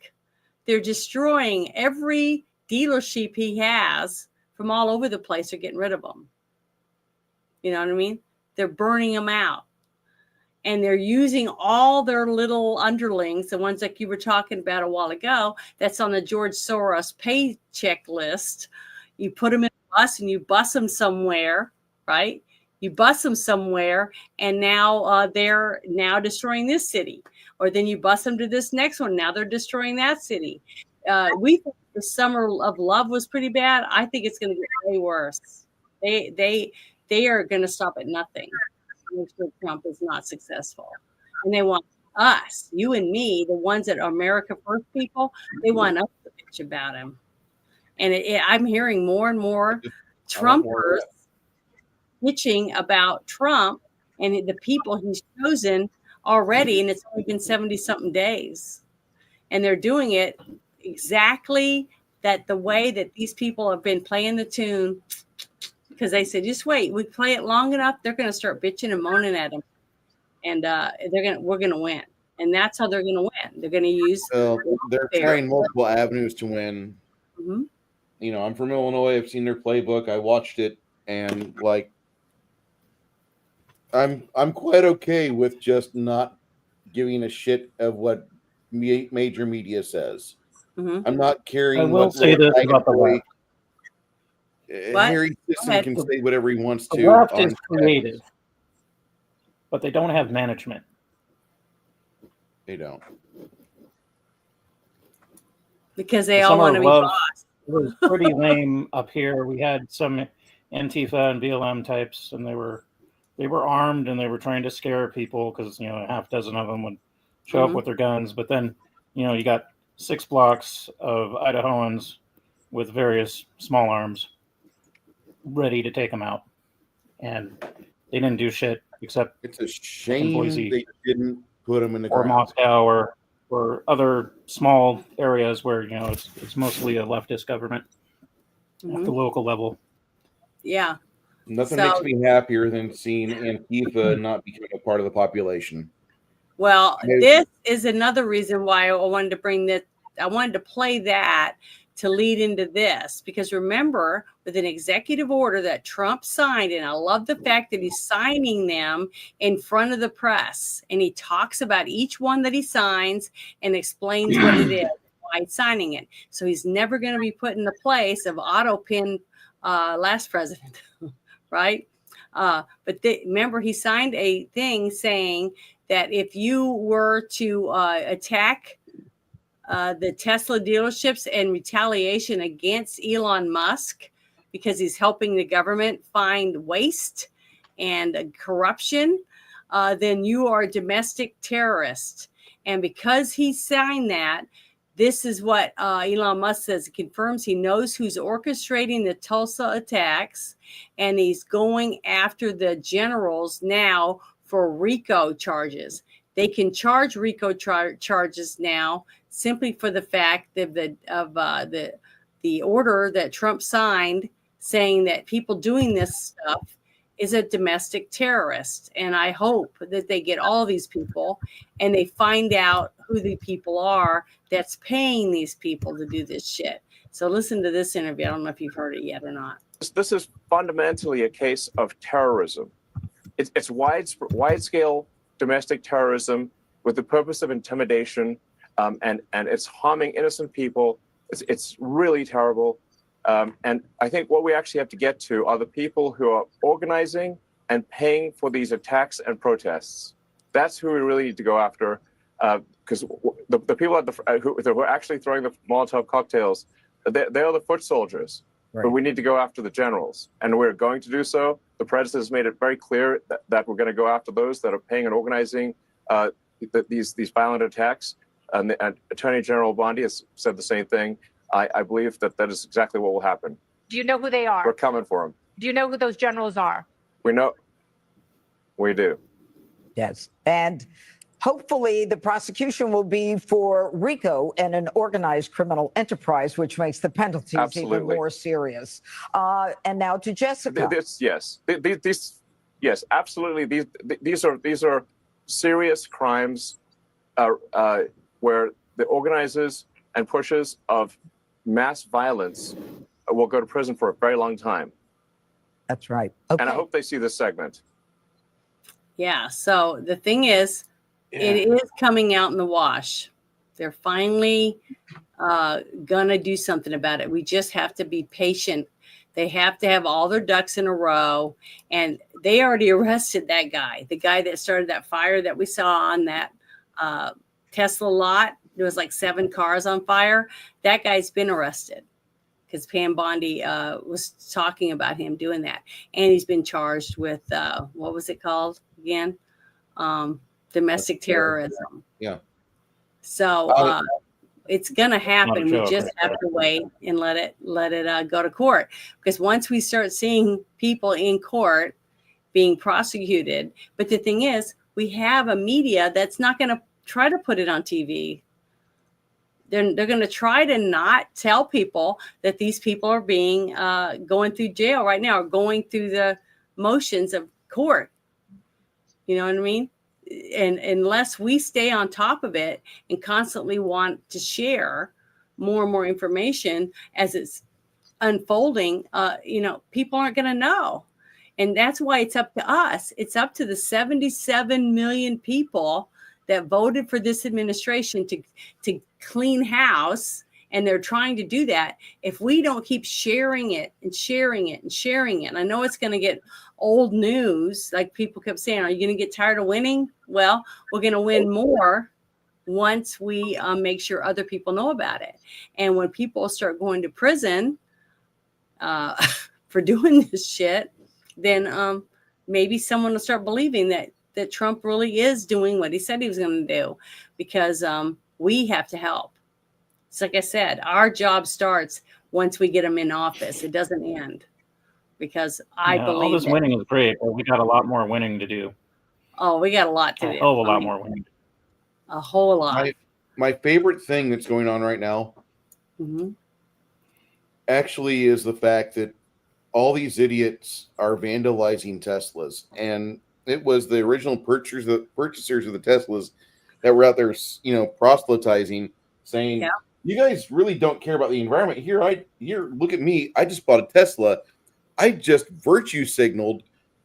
And now they're trying to put signs on their car. I'm not done paying on it yet, but it's my car. It's not Elon's. Don't hurt my car, please.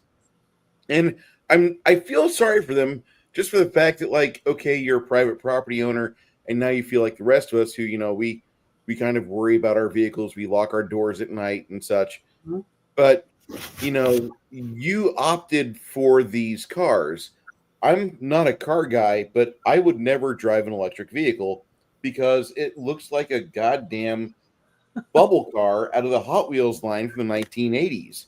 I don't want a bubble car. I don't want anything that they market at this moment in any EV, because they don't look like they've got nuts. Yeah, they've got good pickup, but they last you, 2 hours of drive time and you got to go charge it? Fuck all that. Yeah, something like half that. Of that in the winter. Half that in the winter, by the way. And I'm not into that. I don't trust the electricity to stay at the current rate. And the current rate for me is far too high anyway, because if you know me, you understand I hate the summertime pricing of San Antonio. Well, I want to ask a question real quick. Go ahead. What size batteries would you have to have on your vehicle to do the job that you do? The to have truck? an electric vehicle. Yeah. Okay. HEB currently has probably an eighth of the fleet they've got is EV. And they're already starting to see problems. They just installed them 2.5, 3 years ago.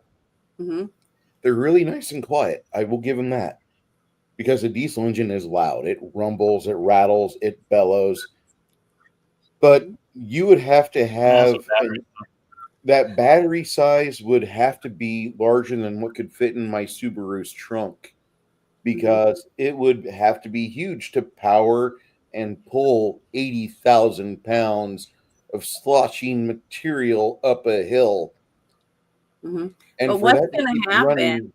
What happens when you have to replace the batteries in all these trucks? Where are they going to go?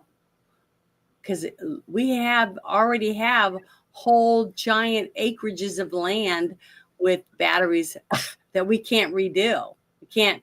There's nothing we can do with it because of what's in them. Dump them off at a fucking wind farm, because you can't use that for the shit anyway. Yeah, a landfill. He says at a landfill. That's right, but guess what? You can't recycle them. Nope. And can't ever be used again.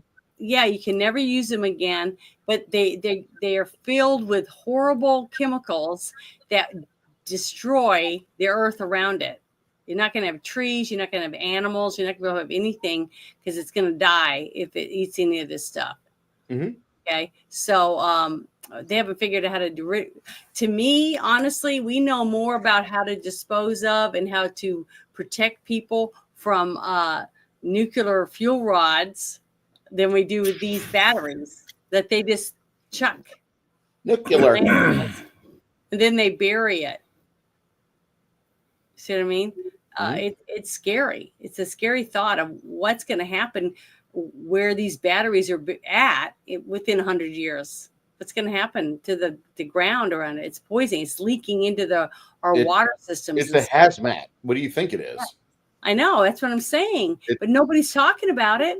I don't hear anybody talking about what are we going to do with all of these batteries afterward. And that's one of the things that I have posted a few times on Elon's thing. I'm not trying to be mean to him, but what happens to all the Tesla batteries? What do they do with them when the cars are taken in, they get new batteries put in them? What are they doing with the batteries? I have no idea. Are they taking them out into Hopefully outer we'll space? have those salt batteries They have that to they're working replace on. them. You know, so stuff like that. It's a legitimate question, but nobody can give me an answer. So until someone gives me some answers about what we're going to do with all these old batteries, just like the landfills that are filled with all those wind turbines, giant blades and stuff that is, all oil, petroleum based products to make all of that, but they're massive in size. So how do we go? You can't recycle them. What are you going to do with them? I mean, Carbon fiber is hard to get rid of. I know. I don't have any sympathy, for the market on that aspect. I mean, no offense, but my Subaru is recyclable. If something happens to me and somebody decides, hey, I'm going to buy that and just compress it and then melt it down, slag it, they can do that. They can yank out the battery, take the good parts out, and then completely turn the car into a little box with a car crusher and then slag that and do whatever they want. Because that's Hardwicke found this. He says that I just Googled it and found this. None of our scrap lithium ion batteries go into landfilling and are 100% recycled.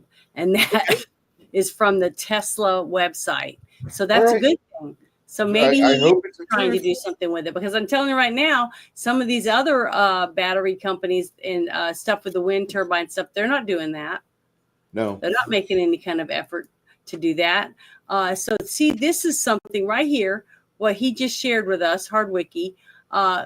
That's something that we should be sharing with people. Let them know that even Tesla has got a place to get rid of their batteries, and for you to bring them to them, and they'll replace it and they will take care of it and recycle it. Okay. I mean, that's great. I'm happy to hear that. I actually am, because that will help out some friends of mine that will want to buy EV, because at some point they're gonna, their little minds will be like, oh, I don't really want a big truck anymore. Okay, fine, don't buy a big truck. Well, I want to get an EV. All right, well, Tesla does recycle their stuff according to their website.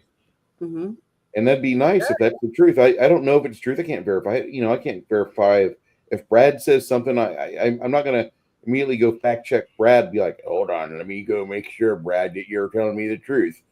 But if the Tesla website says that, more than likely they're being honest. At least half of them are doing. The page with more details shows up if you Google Tesla and battery recycling.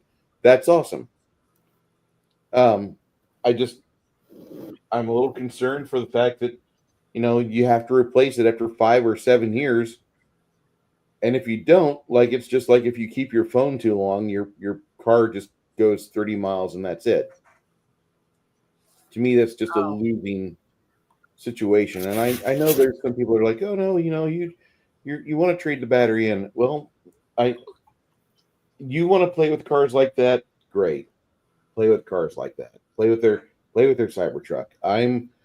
I would rather drive a Dodge Chrysler product than an EV. And for me to even say that, I feel like I need to go grab a bottle of peroxide and swish my mouth out. Well, I'll for the communists spray painting these poor Tesla owners' cars. Joke's on you, suckers. I've been painting dicks on my car for years. Yeah, that's the funny thing. Imagine if you're somebody that always wanted to put a Nazi swastika on your car, and now some fucking kid with a bolt in his nose and purple hair, he does it for free. Man, what a bargain. Well, here's something else I thought was pretty interesting. It's another thing about the judges I was talking about. I'm seeing more and more, but it's good to see people talking about it now, because so many people were just not saying nothing because they thought, well, there's nothing we can do about it. Well, we can't do anything about it if nobody knows about it in the first place. So here, I want people to hear this. Activist judges who oppose President Trump or exceed their jurisdiction. This week, both the House and the Senate are looking at ways to mitigate that trend. We've seen a lot of it. Senior congressional correspondent Chad Pergram shows us how tonight.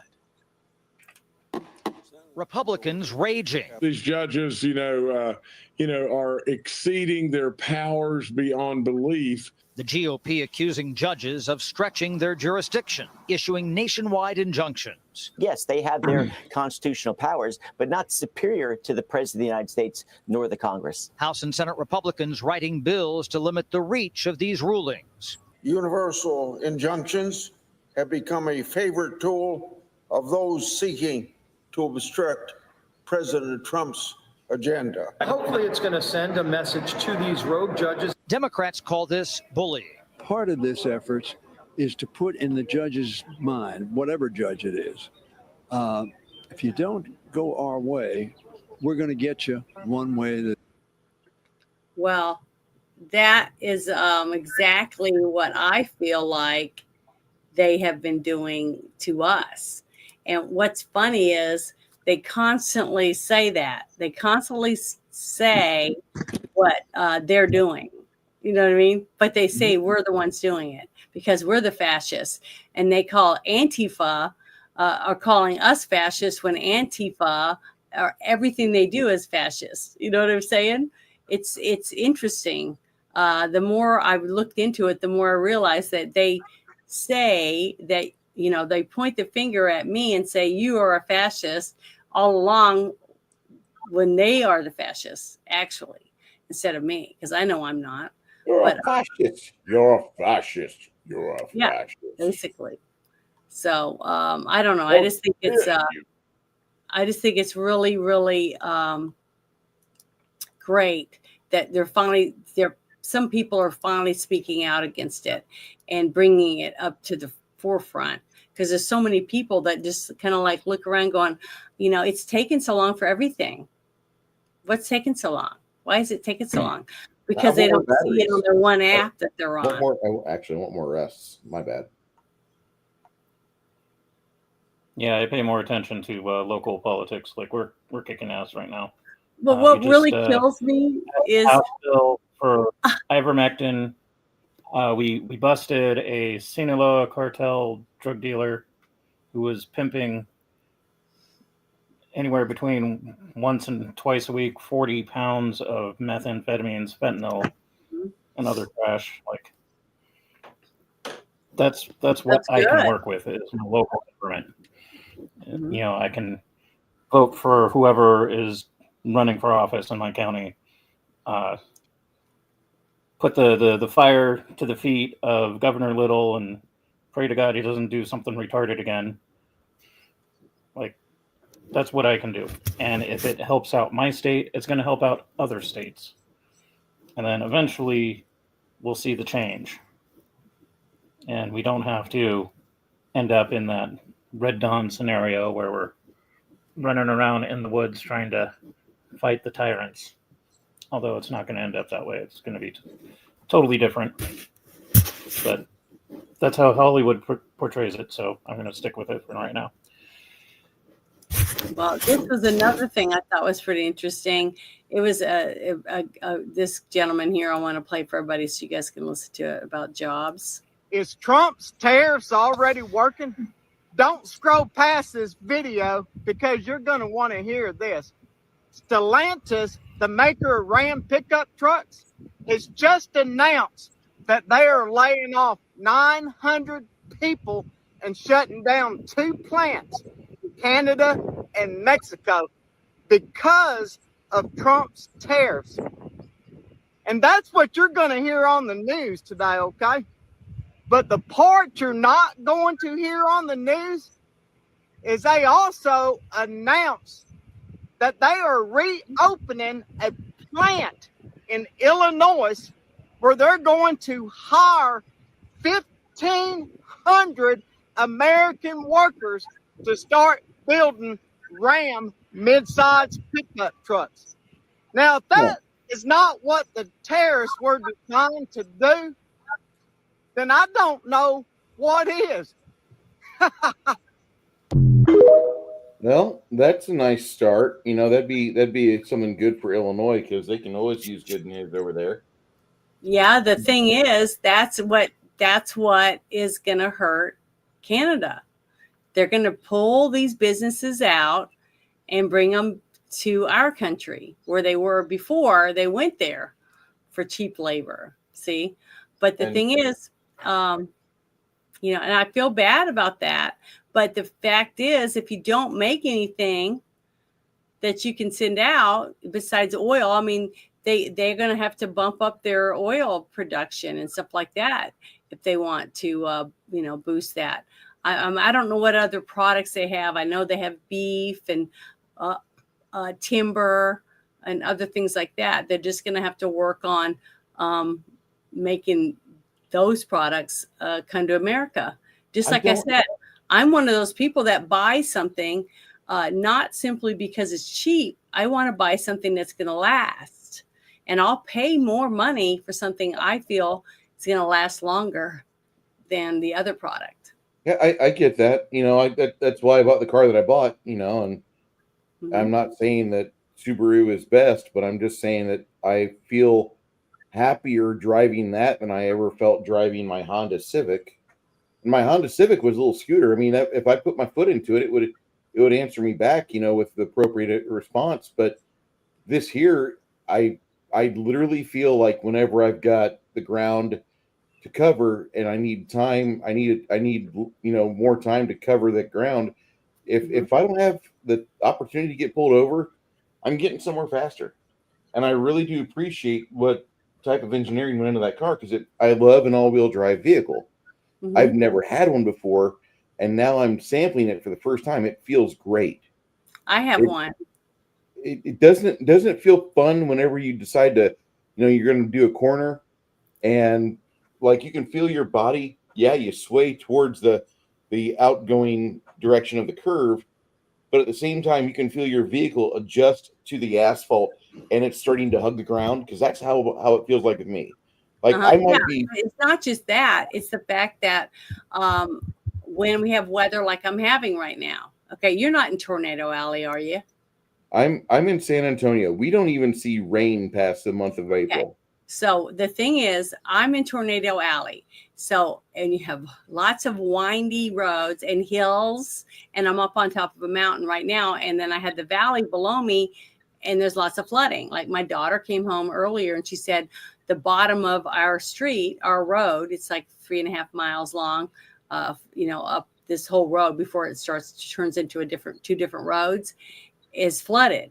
So that doesn't mean it's, rushing water or whatever, but my vehicle can get over areas like that because it's all-wheel drive compared to a regular car that just has front-wheel drive, right? So there's lots of things that I'm able to do now because of my truck that I couldn't have done before in my little Kia Soul, Yeah, I will never take my car through a flooded area. I'm just too low for that shit. I like my car. I got a buddy he has a Subaru Legacy, one of those midsize all-wheel drive, and like around here, you either have a truck with a lift kit with 4-wheel drive, or you try to get something with all-wheel drive. Because the snow and all that, we don't get too much snow, but it's enough to ruin your day. You'll be fishtailing out of the neighborhoods and whatnot. But he loves that thing, and that thing just gets up and goes. So if I was going to get a brand new car, I'd probably lean towards one of those Subarus. Don't get a brand new Subaru. Get a 2018 or 2019 because that was the years before they had all the sensors and all the safety garbage that the U.S. government. Realistically, I would get a 70s or 80s model like Bronco or Blazer if I had my choice. Made out of real metal. I've always liked I would love to see you in a Lone Wolf McQuaid's SUV, dude. But if they get rid of the chicken tax, I can get my VW microbus, and that's what I really want. Nah, Or if a we got rid of the chicken tax, I tell you right now, I'd be getting one of them fancy little Toyota $10,000 truckers. Well, the Yeah, that would vehicle be that I awesome. bought is because the dealership in Arkansas, when I decided to get it, was because this dealership, they build their own powertrains or whatever, right, for their trucks and stuff, and it has 100,000-mile warranty on it. Nice. That's one of the reasons why, and I can take it into them, and I get all my oil changes and stuff there. So it's one of the reasons why I chose my truck over the other trucks that I looked at, and getting to drive it and everything. I really liked it, and I've really enjoyed driving it, and the fact that I can pull that little thing over the back and lock it. So you can someone lock your bed up. Yeah, and the thing is, I can push a button when I'm walking out there, and the back end goes, opens up for me to put my, like chicken feed or whatever in the back. And I've really enjoyed it. It's a very comfortable ride. So far, I haven't had any problems with it at all. Knock on wood. I know I sound like a Luddite, but that's a level of comfort that I don't want to have in my vehicles. Although I do have power locks and power windows. I have art, I have big pictures and stuff like that, and I need that to open so I can just put my picture in it. And that's one reason why I wanted this truck. I wanted to be able to take my little canopy, my stuff, all my things to a show or whatever myself, and I'll have to sit around and wait for somebody that has a pickup truck to come and pick me up and take me and drop me off and blah, blah, blah. It was a pain in the ass, and it sucked. I have my own truck now, and I can do it myself. And I can leave stuff in it and lock it. And if someone tries to break into it, it goes, it makes all that noise. Mm-hmm. Just like if it was inside, they broke in my window or tried to get in my car. Same thing with the bed of my truck. This is the way that they made it. So I'm really thankful for it. I'm really glad I found it. And I took my time and test drove a bunch of them until I found the one I wanted, so that I can do things that have more freedom now. Forming thoughts. You have a good night, okay, hon? Yeah, thank you. Talk to you later. I really, I think that Canada, up until this point, I've never heard of a Canadian car company or a Canadian car for that matter. And Hardwick said something that really resonated with me. If Canada was smart, they'd just start making their own cars. Yeah, right here. And they've got factories. They've got the factories right fucking there. All somebody has to do is just, make those hydro cars that ride on, water, basically. They could start making their own brand of cars, and they've got the factories right there to produce them with. Mm-hmm. There's no reason why there's plenty of rich people up there. There's plenty of Canadians that are rich. Go ahead. From tractors. Mm-hmm. Like, God, what was it? Was it the Luas? That little 4x4 vehicle that they had? It was kind of like a cross between a compact car and a bus. Anyways, it had the same wheel hubs as like a popular brand of tractor. So like, they do a lot of agricultural stuff up there, and they're also in frozen tundra.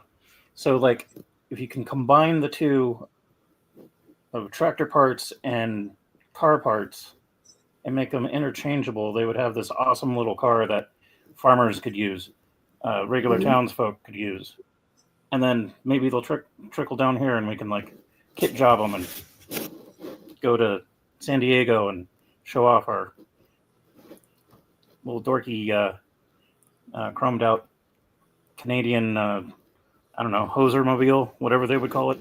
Yeah, because when I lived in the Philippines, they had these things called jeepneys, and they had taken old Jeeps, I guess, during the war, and decorated them with jewels and souped them up and made them all.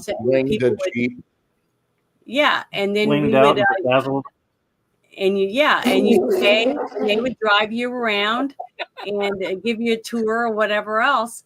But that's what they called them when we were there. When I was a little girl.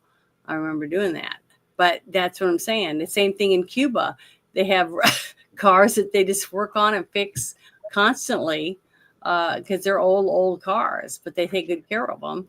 And they're made out of real metal. So they last a while. But this next thing I thought was pretty interesting. I should have played it a little earlier when we were talking about this topic, but I'm going to go ahead and do it now since I forgot. So here we go.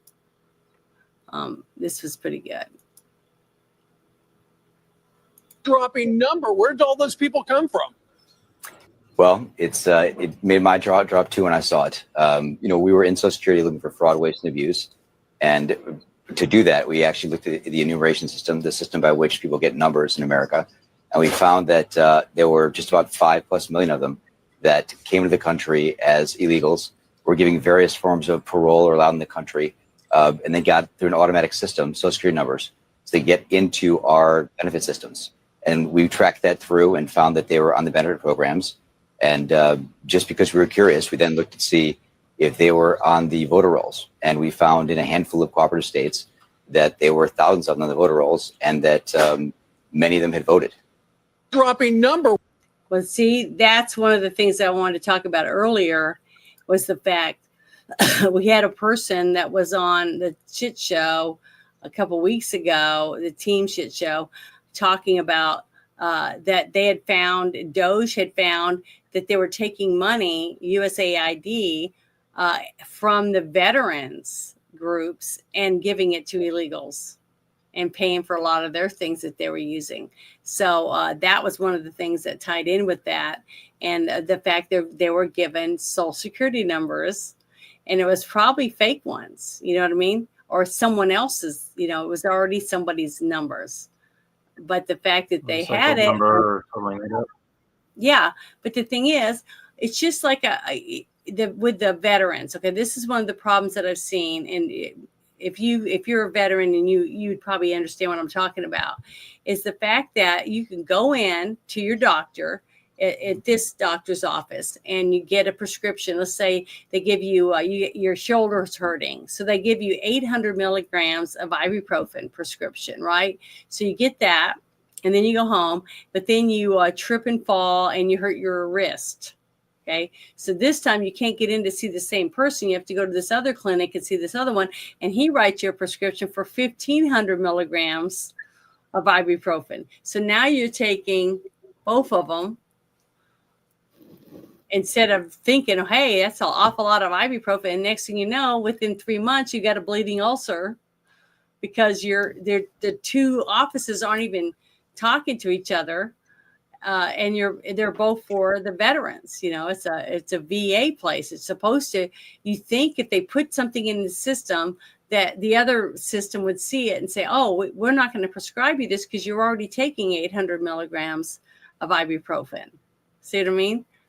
Stuff like that. There's so many ways that we can cut down on the wasteful spending, but also having veterans taking multiple medications because the other one didn't even know the other one had given them one, because it's not in the system. There's not a connected system, even though it's in the same area. You think they'd all be connected. You know what I mean? So little things like that, we can help, and we can make our veterans be treated better and be treated with respect, simply because now people actually give a shit about what medicines are taking and whether or not this medicine is going to affect the medicine they're already on, that kind of thing. To me, that's common sense. It's like we were talking about earlier, is that when you don't have any common sense, it hurts everybody, because it doesn't make any sense.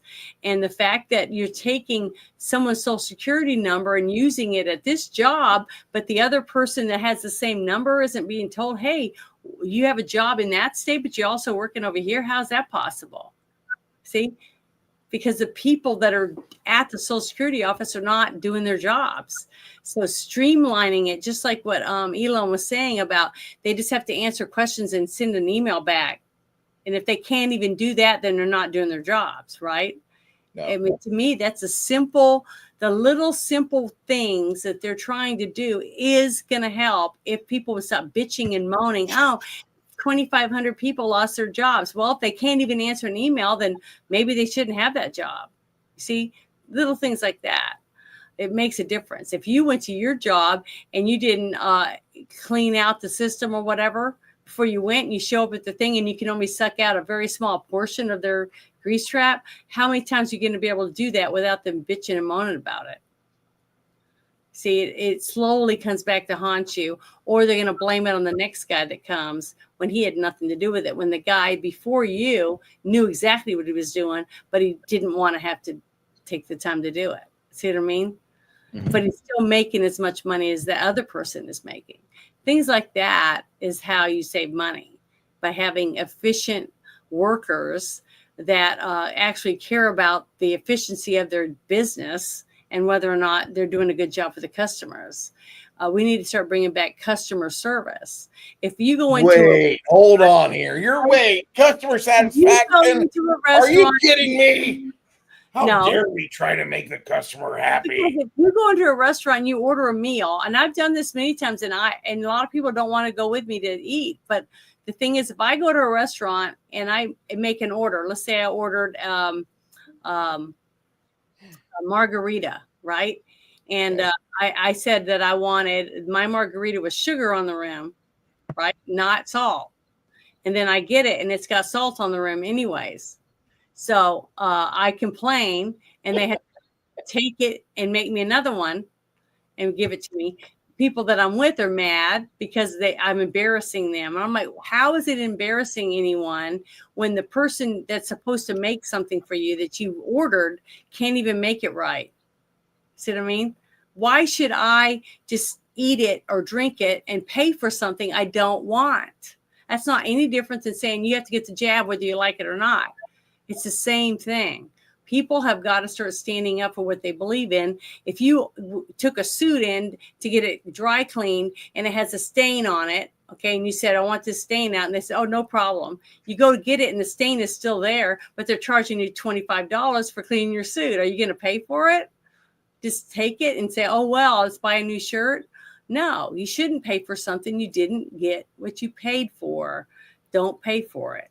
That's what I'm talking about. Standing up for your rights for customer service. If more people would stop just taking whatever it is that they're handed and start saying, this isn't what I ordered. This isn't what I paid for. And stop giving them the money.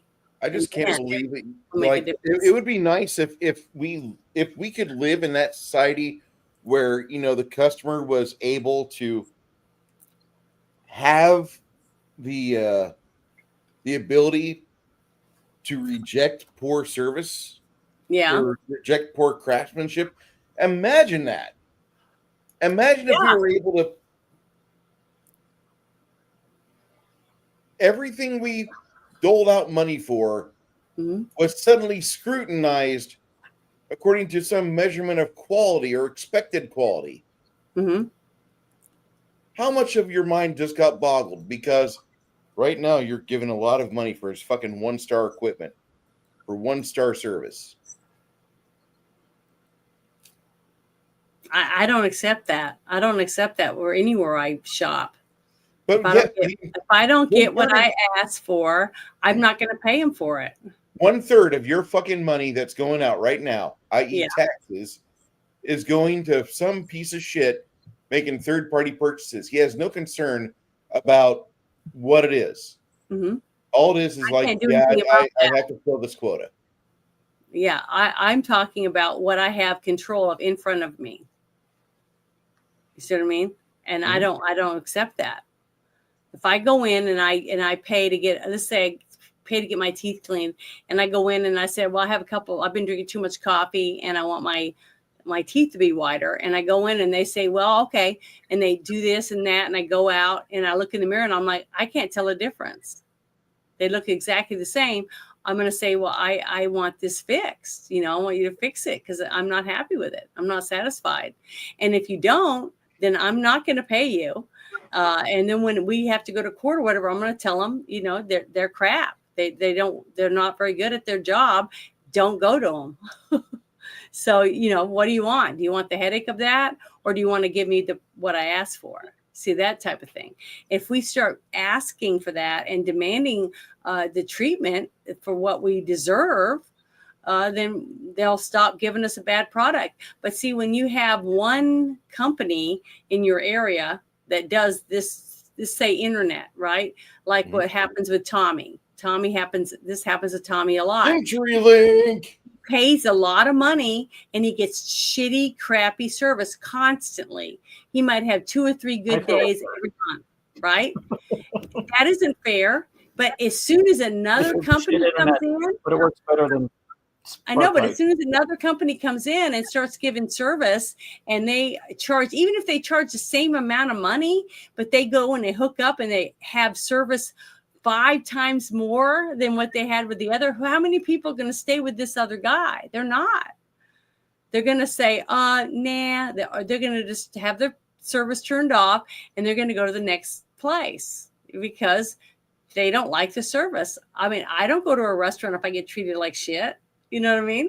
If they treat me like shit, I'm going to say, fuck you. I ain't coming here and I'm never bringing anyone here. And I'm going to tell everyone I know not to go there. Okay, that's part of the reason why I left Central Illinois. Because the hometown that I'm from had only one internet provider for over 15 years. That's part of the reason I'm out. And major reason why I'm not going to go back. Because there's too many companies that just feel it's not worth servicing this area, this zip code, this area code, because there's too few hundred people per square mile to put your effort in to provide a quality service. Yeah. And as much as I want to be that dick that lives in the country with fucking lots of chickens and yard dogs, there's another part of me that's like, I want to live where I have buried internet fiber cable going to my home. So that means I need to live somewhere reasonably populated. As much as I admire you for living in the country, I can't do it. I couldn't. Yeah, the country isn't for everyone. Just like I said, when I first moved here, especially when I found out it was a dry county, and I had to drive 48 miles just to buy wine, I almost thought this was dumb. I should never have even thought about that. You know what I mean? But other things are nice. You know, it's nice to have this. So I started balancing it out, and the service is shit. I have shitty, crappy cell service. But that's another thing I have to deal with. You know, do I like having the peace and serenity of knowing that I feel safer, that I can go to the store and come home and not worry about someone following me home and want to kill me in my sleep, you know, because the crime was just getting horrible. It was. If you would lift that fucking restraining order, we might actually have some fun. Oh yeah, whatever.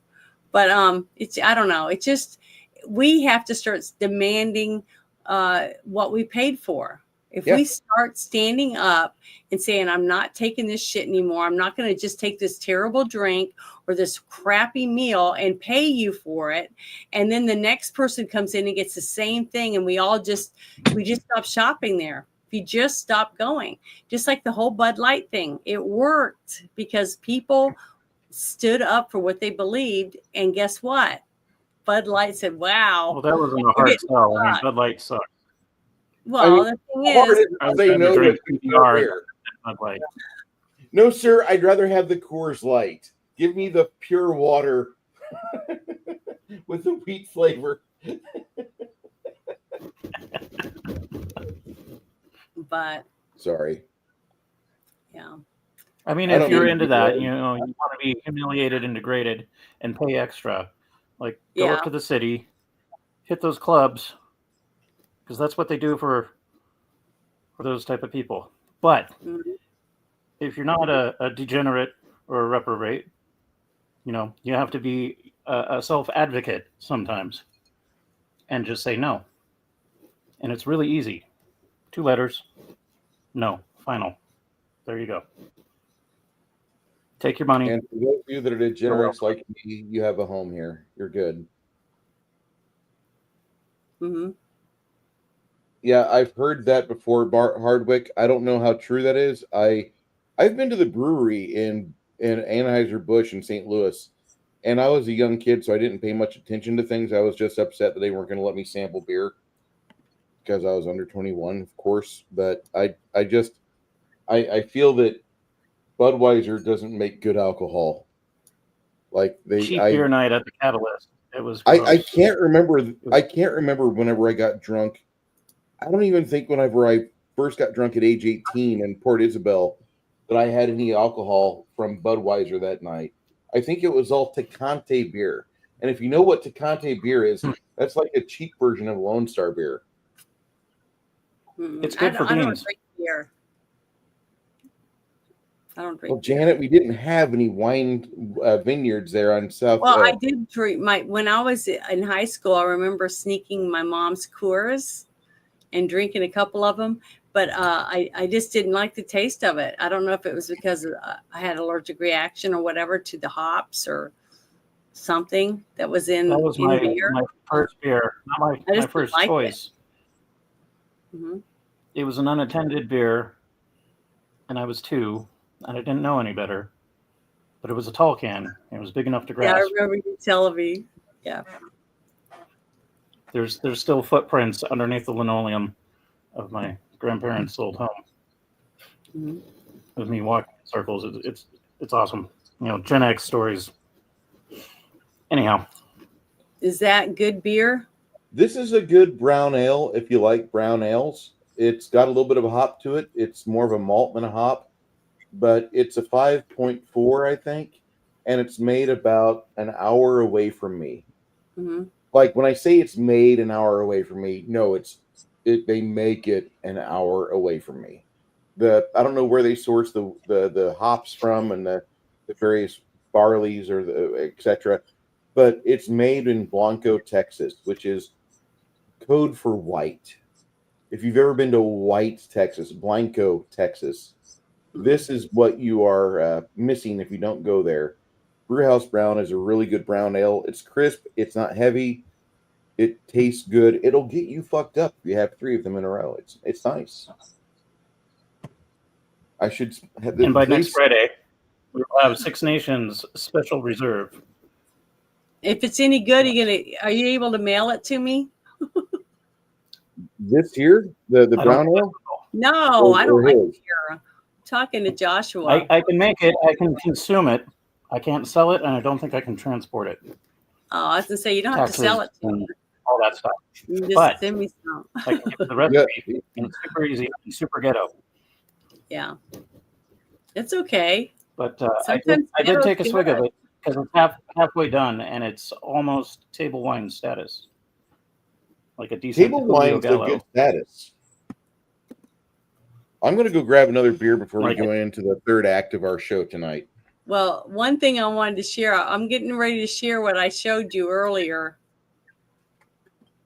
The whole thing about that I was making fun of them at the beginning. So I just thought it was hilarious. This guy's comment about the flat earthers. That was so funny. I still laugh. This was a thing that came across my timeline, and it was the flat earth cult is not very happy today. And this was by Alex Jones. The video, sorry, I'm coughing again. It says the video we're getting is over the top amazing. Thanks, SpaceX. And it was showing this beautiful view of Earth, right? And then as people were commenting, and I was going down and I saw this one, and I thought, oh my God, I was laughing, and I shared it with everyone I knew. But it's showing, the ending of the dinosaurs, basically. From a flat planet. I just thought it was hilarious. It says, you dumb as fuck. If Earth was flat, there would be day 24/7 because of the sun hitting us nonstop. But thanks to Earth's rotation of actually being round, there is night and day. So I still laugh at this. I just think it's hilarious because I wish I was smart enough to make something like this and post it when I see dumbass people making dumbass remarks. I just thought it was funny. But the whole thing about what if the rest of the stars and the planets and the moons are all flat? But see, that's one thing I asked somebody one time, and they just looked at me like that was the dumbest question I could have ever asked. I was like, okay, you know how we have total eclipses, right? And when you see a total eclipse, it's a circle, half circle going across the front of the other obstacle, whether it's our planet or the sun, right? And you see a half moon, and then slowly it covers the whole thing, okay? But if it was the sun was like flat, it would be a thin line going across. You know what I mean? Because it would turn sideways or whatever. And they just said they don't turn. So I said, so we're like in the 2 dimensions or something like that. And they just looked at me like I was an idiot. But to me, wouldn't that be possible? If it's actually flat and the Earth shadow was on the sun, wouldn't it be a disc going across and not a, from that angle every time? How come it's always at this angle if it's flat? See, that's what I was trying to get them to explain to me, but they couldn't answer me. They didn't say anything. They said it was a dumb question. I thought it was funny. I thought it was hilarious. I laugh every time I see it because it's common sense. It's like I said, having common sense is like a superpower today. Very few people have it. It just doesn't exist in a lot of people. There is no such thing. It's got. Janet, did you see the movie trailers that dropped this week? No. Did you see the new Superman trailer that showed crypto being more crypto than what? With his dog? The dog. Yes, I saw that one. Okay, you saw the part where he whistled for the dog and the dog starts like jumping on him after Superman's already broken. He's fallen to earth. And crypto's jumping on him and putting his ribs to the test with his and paw. He's bleeding. He's bleeding and everything too. Yeah. I howled like a devil. I fucking howled like a monkey. Because that's what a dog would do. That especially what crypto would do, because crypto was not a friendly fucking mutt in the comics. The comics my uncle left me. Crypto was an asshole. And I'm upset that it's James Gunn, but I've made the decision to find this movie on the high seas when it comes out because I don't like James Gunn. I want to. He wrote a book I want to read back when he was like 25 about a guy that was a collector of toys. I'm like, I get you. I get this. And then the allegations came out against him for being like a creep. Yeah. And I can't support him. But I want to see this movie so bad because it looks like a return to the lore that I grew up with. That wasn't mine. It was a generation before mine that had this lore. And crypto was he's not really a good boy. He's a good dog. Yes, he's a dick of a good dog. And that's what crypto was in the comics that I remember. But he was only a dick because he didn't realize how powerful he was. That's part of it. He's a dog. Part of it. He's a dog. And he's loyal to his master. Yes. Okay. So everything that you'd want in a dog. He can't help that he's super powerful. See? I don't look at it the same way you're looking at it. I need to see this movie just for the fact that, like, if they get really close. I didn't read Justice League. That's far beyond the point where I put down the comics. Okay, that's way beyond the point. I don't think I read a DC comic book after I put down Star Trek in 1988. Why? So, if Caesar Milan was a Kryptonian, yeah, there might be a chance. So I just want to see it. It looks really good. I laughed far too much. I don't laugh with movie trailers. The other movie trailer I saw this week was the new one for Naked Gun, where I didn't see it. Shows Liam Neeson kneeling by his Frank Drebin picture. Dad, I love you. I miss you, Dad.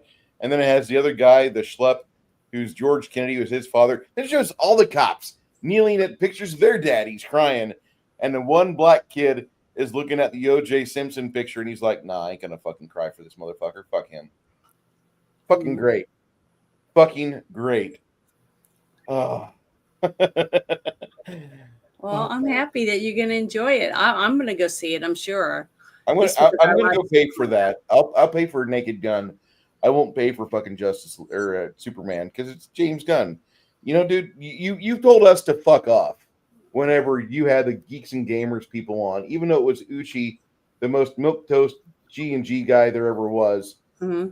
And I don't give a shit about him. I'm sorry if people get offended. I'm sorry he died because maybe he could have repented and become a true asshole like the rest of us. But he seemed like a fucking milquetoast piece of shit.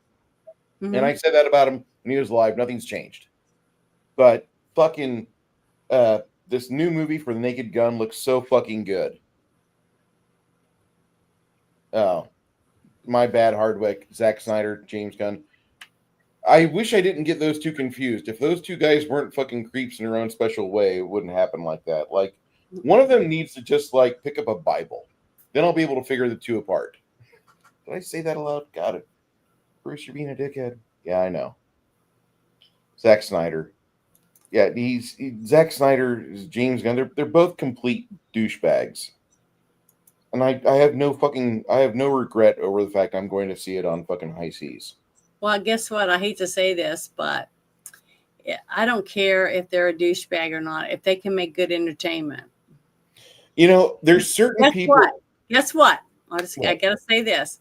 A lot of people might meet Bruce and think, "Oh my God, he's the biggest dick I ever met in my life.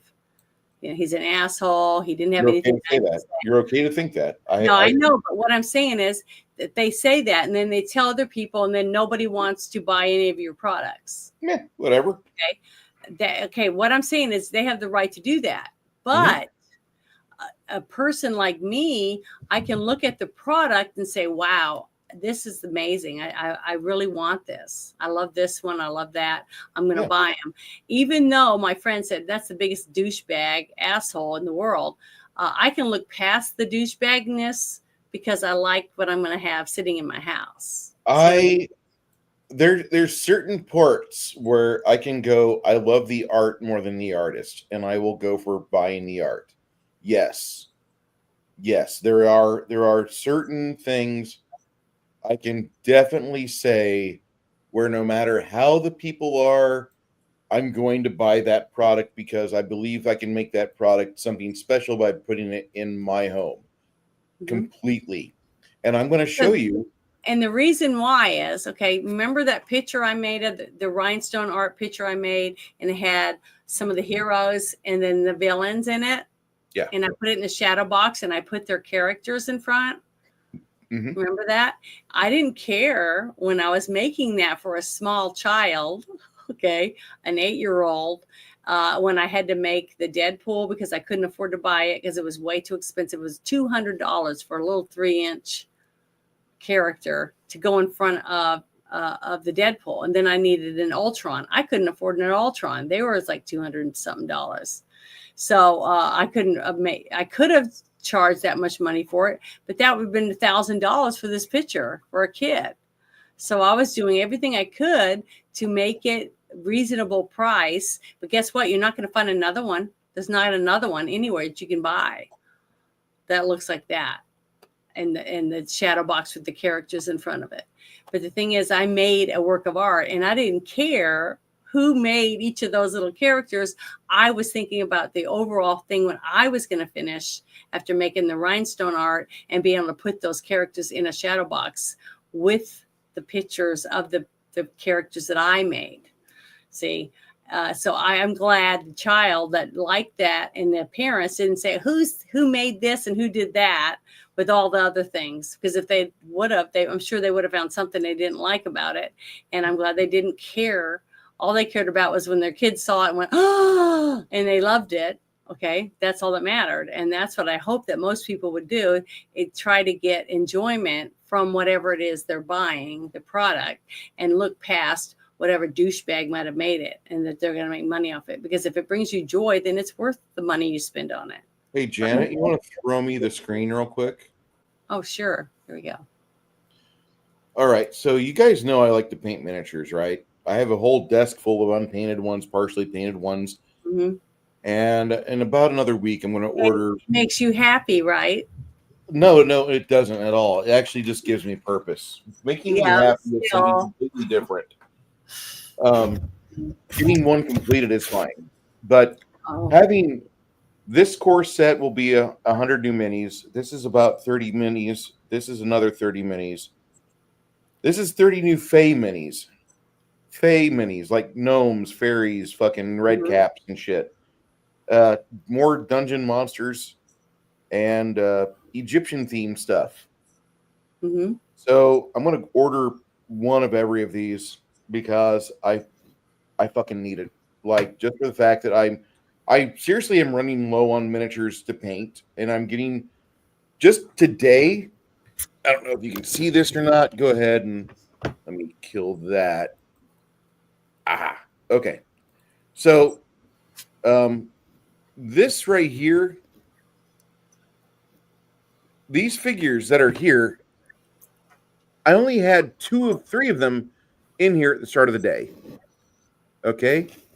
And now we're at a point where there's like 7 of them that have been added within the last few hours. So Bruce is finally getting around to taking care of the desk. I don't know what you guys like to do as a hobby. Get a hobby. It doesn't have to be something you love, but it has to be something that you fucking do well, or you're enjoying it in the process of getting better. So I recommend whatever you got going on. If you want to become a more complete version of yourself, get a hobby. I know that sounds like such a first world sort of thing, but seriously, if you don't, you're going to burn your candle at both ends. You're not going to have anything to show for your age. Do something. Everyone has something to show for their age. No, they don't, Janet. I got a lot of gray hair. Having gray hair does not help you. But I have various hobbies. Does it hurt your grandparents when you look at them? Does it make you love them less because they have gray hair? My grandfather didn't really consider it a complete day until he went in the garage and fucked with the car. My dad didn't consider it to be a good week unless he had something that he was working on in the basement with the wood shop. And later he bought the service station next to us to put all of the woodworking equipment in the wood shop. And that became an industrial-sized hobby wood shop, which my father now uses as just a storage because my dad, God bless him, he's a hoarder. And the day that my dad turns room temperature, I'm going to go nuts with all the shit that I got to figure out how to sell in the legacy estate sale. Gonna suck.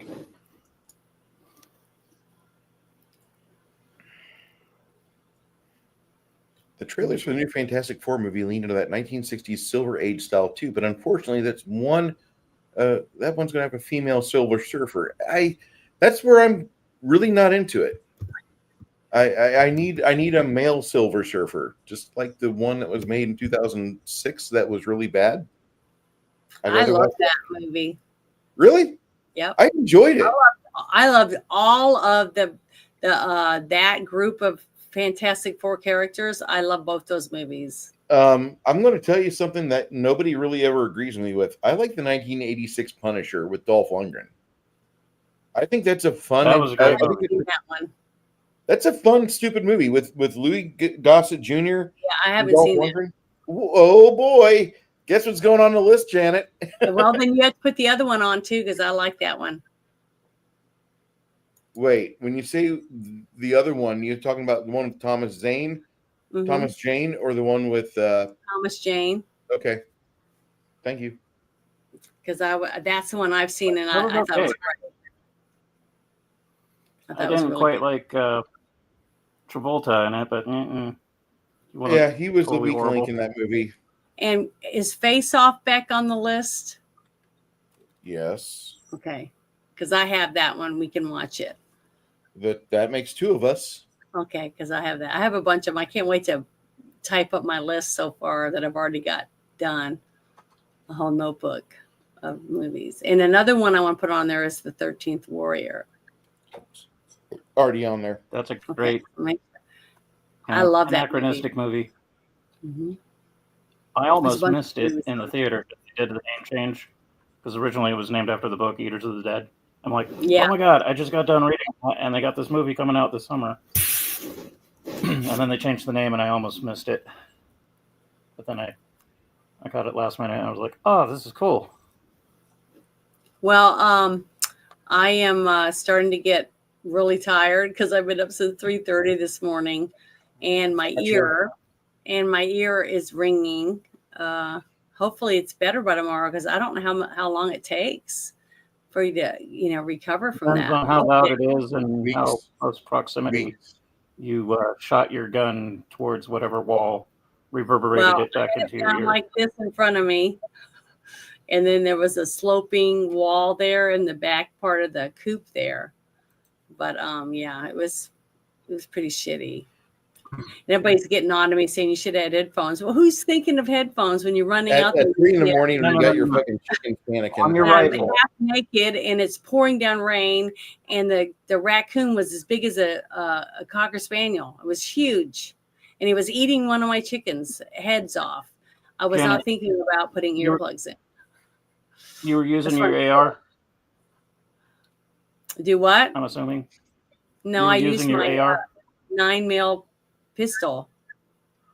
I just grabbed it okay. out the door and 'Cause I was ran gonna out say, there. if you were using your rifle, just take some Ear Pro, either the squishies or the connected ones with the little rubber line. Put And it in have the them case, hooked on tape it to the stock. Yeah. I wish I'd thought about it, but I will next time. Hopefully, I've learned my lesson. I won't do that again. Otherwise, if you're I doing could've yard yelled at work, my daughter and out said, "Bring there, me some I have headphones." to pee. I'll be right back. But I didn't. if you got like a belt that you holster your gun in when you're doing yard work and whatnot, all homesteady, just keep a little container or Well, see, I pouch have with a your Ear Pro in shovel. it. I have a really nice spade, a pointed spade, a good heavy one. It's out behind my coop with a metal rake too, because normally that's what I have is snakes. I don't have anything else because it was a closed coop. That's why I was shocked when I opened the door and I went, "What the fuck?" Because it must have, the raccoon must have went in right before the little Raccoons are like door ninjas. They just shut by itself. find a way to, yeah. Because I went around the whole coop. There's no way it could have got in. That was the only way it could have got in. There's no holes in the coop at all, except for the one I shot through the Better way floor. to use your gun too. 'Cause they'll tear a person apart. Don't underestimate the raccoons. You can brain a snake with a spade. Oh, or I shovel. know. My sister had 2 pet They're long. raccoons, and as they got bigger, I mean, they were so strong and they were so mean. And all I could think of when I first saw it, all I saw was its big giant hands. Because once it ran under there, I put a rake under the bottom because it was a 6-inch gap between the wood on both sides, and then it had the 4-inch gap, and it was 6 inches long, and it went down in that crack, and it was down in there. So I stuck a big bamboo pole, one of the perches that I put in there, and a big long metal tray that I put food in. I crammed it in the top, and then I had that metal spiky rake, a real heavy one, underneath. So it was trapped, and I saw its little hands coming up trying to figure out how to get out. And that's when I took my gun and I stuck it right down in that slot where in the middle where its 2 hands were coming out, and shot. And then bam, my ear just went. It was really scary. God. And then I had to sit out Yeah. there and leave the door open to see it come out, because and it waddled out, and I pulled my gun out to shoot, and I realized I'm shooting towards because I'm on the top of a hill, and just a little bit over is another house. I was like, well, I don't want to risk shooting their dogs that are chained up outside or whatever. So I just didn't risk it. I just said, I'll put a trap out there. But I had taken a whole trash can that had a 30-pound bag of feed in it and dragged it up into the coop, and then put a piece of wood in front of the door to go back into the run, and put that thing there. So if the raccoon did get out, when it finally came out, it wouldn't be able to go back in there and start killing more chickens. It would have to go out the back door of the coop. You should And be that's proud why of me, Janet. I was just sitting there waiting for it to come out. And once it did, I was able to shut the coop door. What'd you do? I just decided not to fucking order some Whataburger chicken boneless wings or chicken tenders, whatever you call them, because of my poor chicken. Not as much as I want chicken right now really bad, but we've got some stuff on the stove that's from the leftovers shelf in the fridge, and I could eat on that. You should eat leftovers. That's one thing that people should do is make something else out of it. And I'm eat it. going to throw about a third of a pound of ham into it and reheat it. Thanksgiving dinner that I had in the fridge, the leftover spiral ham, and I steal your thunder. God, can you hear it? Every so often. Yeah, I know, Grumpy. The boneless chicken from Whataburger is like vatted chicken. It's not real chicken with like grass fed. No, it's vat chicken. If you can handle vat chicken, it's okay. But the more I thought about it, I'm like, no, I don't want to eat that. Metropolitan. Surrounded by storms still. Oh, it's been going on all day. You were kind of fucked. Yeah, I know. It's terrible. I'm looking at. Yeah, you are really screwed. You guys keep hearing that big thunder claps and stuff like that going on. It's like the giant ass cheeks of Nancy Pelosi after she gets out of the office. It's like slam, slam, slam. Not her ass cheeks though, because she's got huge hips. No, let's not go there. I'm looking where Janet's at right now, and it's bad. Yeah, Are you getting subliminal messages or a voice in your head to tell you to build a boat? Well, my ear is like I can't hardly hear out of it. It's like muffly, really muffly sounding. So if I keep leaning to this way, it's because I'm trying to hear better.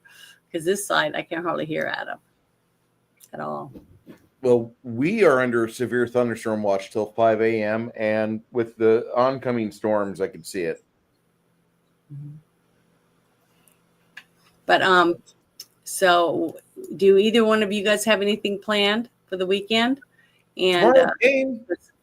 Yeah, tomorrow's game, because we've been going at almost 3 hours. Oh, later today's game for those of you that are critical. And then 12 hours from now. And then Sunday we are going to be reviewing the movie The Night of the Lepus. Looking forward to that a lot. Yeah. Very much looking forward to that I should movie. buy a box of tricks so I can eat that and watch Killer Rabbits. Yeah. I think everybody should watch Killer Rabbits. Killer Rabbits are awesome. As big as houses? No, they're not that big, but they're pretty big. And if they're like those German engineered ones where they're like 20, 30 pounds, like, good God, I would be afraid of those things. Yeah, they're scary. Probably tastes good though. Yeah, they get one rabbit can feed a whole town. But would you want to eat a rabbit if you found it was a cannibal or is eating humans? I've ate hot dogs, so I don't know. Yeah, I had a hot dog. Might not be that good.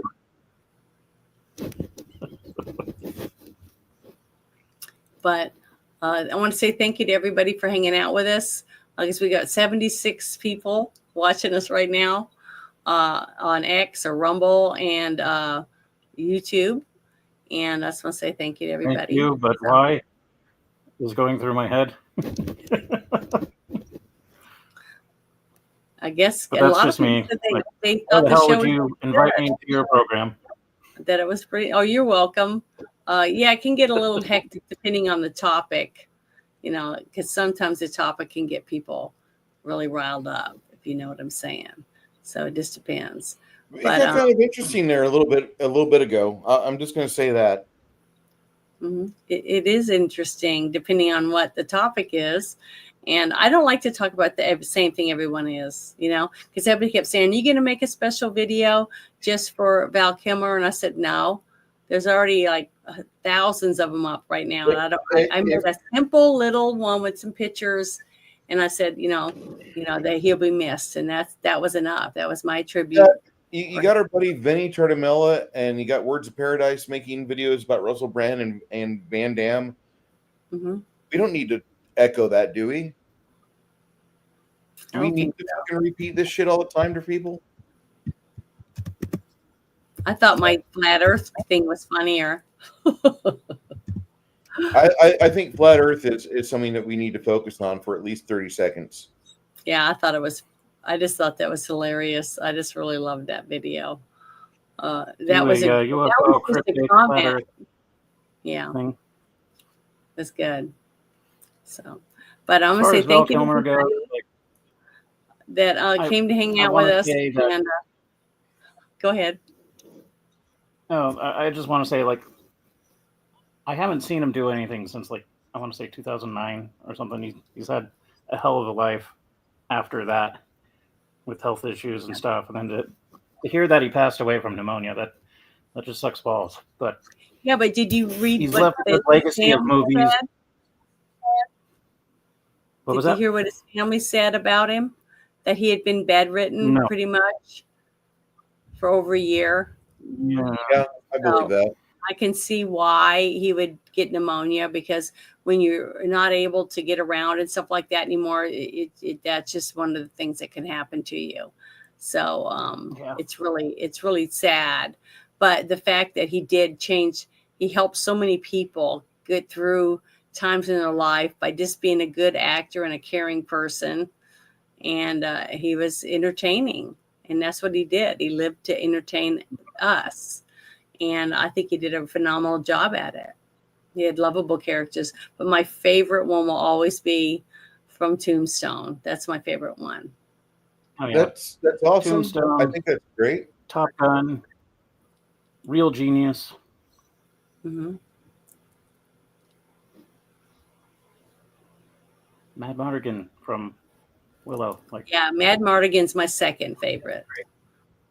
Those are my top two that he did. I still have to say that I prefer him in Heat. As much as he was a great leading man in other films, I think he always helped a movie out by being a supporting actor, like in Top Gun, in either Top Gun movie. But I think he was the best physical acting he ever did, and his character lived. Mm-hmm. That's something that we need to focus on. Like, if you're missing Val Kilmer right now, just understand his character lived at the end of Heat. Nobody else did. He lived. And it sucks that what happened to him happened, but the guy's been limped out of circulation since 2014. He got ran off of the stage by his illness. He was doing a Mark Twain series of plays all across the nation, and had to retire to a hospital. And then they're like, "Yeah, you're gonna die. You've got throat cancer." And that was it. He made one film in where he did Top Gun Maverick that wasn't released till 23, 24. Yeah, and his son. His son did the movie Val for him. Yeah. His son narrated the movie Val, and he sounds just like his daddy. He really does. Yeah. So, but his son is the one who voiced his speaking part in Top Gun. I didn't even know that. That's awesome. The new one that they just came out. Yeah. He did it. Maverick. Yeah. I think that's awesome, and I think that the fact that his son is talented as he is, hopefully he does take up his dad's old roles. He does take up his dad, like Kurt Russell's son is doing, like Wyatt Russell. Fuck yeah! Did you ever see the movie Overlord, Janet? I loved it. I'm not gonna ever review it because I don't like JJ so much, and the movie. You're missing out, then. No. I've seen the movie 3 times. Okay. I went to the theaters to watch it the first time, and I was like, it could have gone a little harder. It could have gone a little further. JJ Abrams can't stick a landing if you Velcro it and you put him, you wrap him in shag. I've always said, I look at the writers and I look at the editing the actors, the costumes, the scene building, all the different aspects of a movie, because it takes all them to make the director look good. And if they can look good, even though the director sucks, that just shows you he had a kick-ass crew. Yeah, the makeup looked good, the And they acting was good, to be told that. I don't like the script because, no offense, in 1940 there would not be a black SOF kid on the plane. I'm sorry, he would be either a cook or a food service attendant or a supply. He would be haircutting. That would be it. That would be all the guy would be able to do. We're going to get accurate on this shit. Because if we're going to say it's 1940s, sorry, dude, you're being demoted socially. No offense to you. This is where you were at. This is where you're staying until the 1960s. TS. And the thing is that that movie has so many things I like about it, but it has like a handful of shit that I can't fucking overlook. And if you want to know a real quick rating, it'd be 60%. That movie could have been so awesome. For me, it just doesn't. Well, yeah, I try not to think about that kind of stuff. That's why I wasn't thinking about it, but I had to watch it. I know, but what I'm saying is I try not to dig into anything, and because I can find a lot of bad things if I want to, you know what I'm saying? So I try not to. I want to see the movie with a clear conscience and be able to just see the movie for what it is, and then we can add the other aspects afterward. But I don't like to ruin my view of it because other people work their ass off to make that movie, not just the director. So that's how I look at it. That's how I see Hardwick, they weren't integrated at all. They were in their own. They if they were integrated, they were in literally a servant role. Like we had Navy sailors back in the day, and I believe not Midway. There was some really crappy World War II film where it showed like Cuba Gooding Jr. take up a submachine gun and he shoots down 2 planes, and I believe that literally happened. He wasn't on fixed artillery. He was usually using small arms to down kamikazes, and that actually happened. But I don't feel that they would have had him as part of the SOF group. And I would like to think that, you know, I value the art more than the artist. There's a lot of times where I want to go that way, but then I find out who's in this, who's part of this. Oof, no. And exactly, Grumpy. It was Pearl Harbor. Horrible fucking movie. We're not watching that, Janet. That was the best chick I don't flick think I've ever. seen What are you that. talking about? Who was in that movie? Wasn't the girl from Underworld in it? I think so. See, I haven't seen Pearl Harbor. It's like it sells you on the battle scenes. There's 7 minutes of it in the movie. Everything else is love story. Oh. Love story. Do you want to watch a love story, Janet? Like Lars and the Real Girl? Not even that good of a love story. Do you hear that? Ugh. Oh. But yeah, I gotta go to bed, you guys. I'm really tired, and I need to take something from my ear because it's hurting. Hardwick's got the facts there. The man who made the machine gun was named Doris Miller. He was a mess attendant, 2nd class. He was a cook's FSA, food service attendant. Yeah, I heard that. I think I read about that story. Yeah, he just fucking saw an opportunity for himself to fucking defend the ship he was on and not die. God bless him. Roland Emmerich did make a good Midway movie. It sticks close to the facts. It's kind of long. It's kind of bloated. It's Roland Emmerich, but it's probably the best film he's ever done. That actually, yeah. Now that I think about it, Midway is the best movie that Roland Emmerich ever did. And Roland Emmerich made Universal Soldier, which is on my top 20 list of bad movies I love to rewatch. Janet, you want to get out of here? Do you hear it now? Can you hear it? Mm-hmm. pretty loud. It's like I'm getting a nice, good storm again right now. I mean, that's a long down one. the hatches. Yeah. But yeah, I just want to say thank you to everyone again, and I appreciate you hanging out with us. There's 80 people watching right now. That's amazing. But I would say thank you to them, and I hope we entertained you at least for a little while, got you to think about some things in your own lives, and I hope you guys have a wonderful weekend again. So I'll talk to you guys later.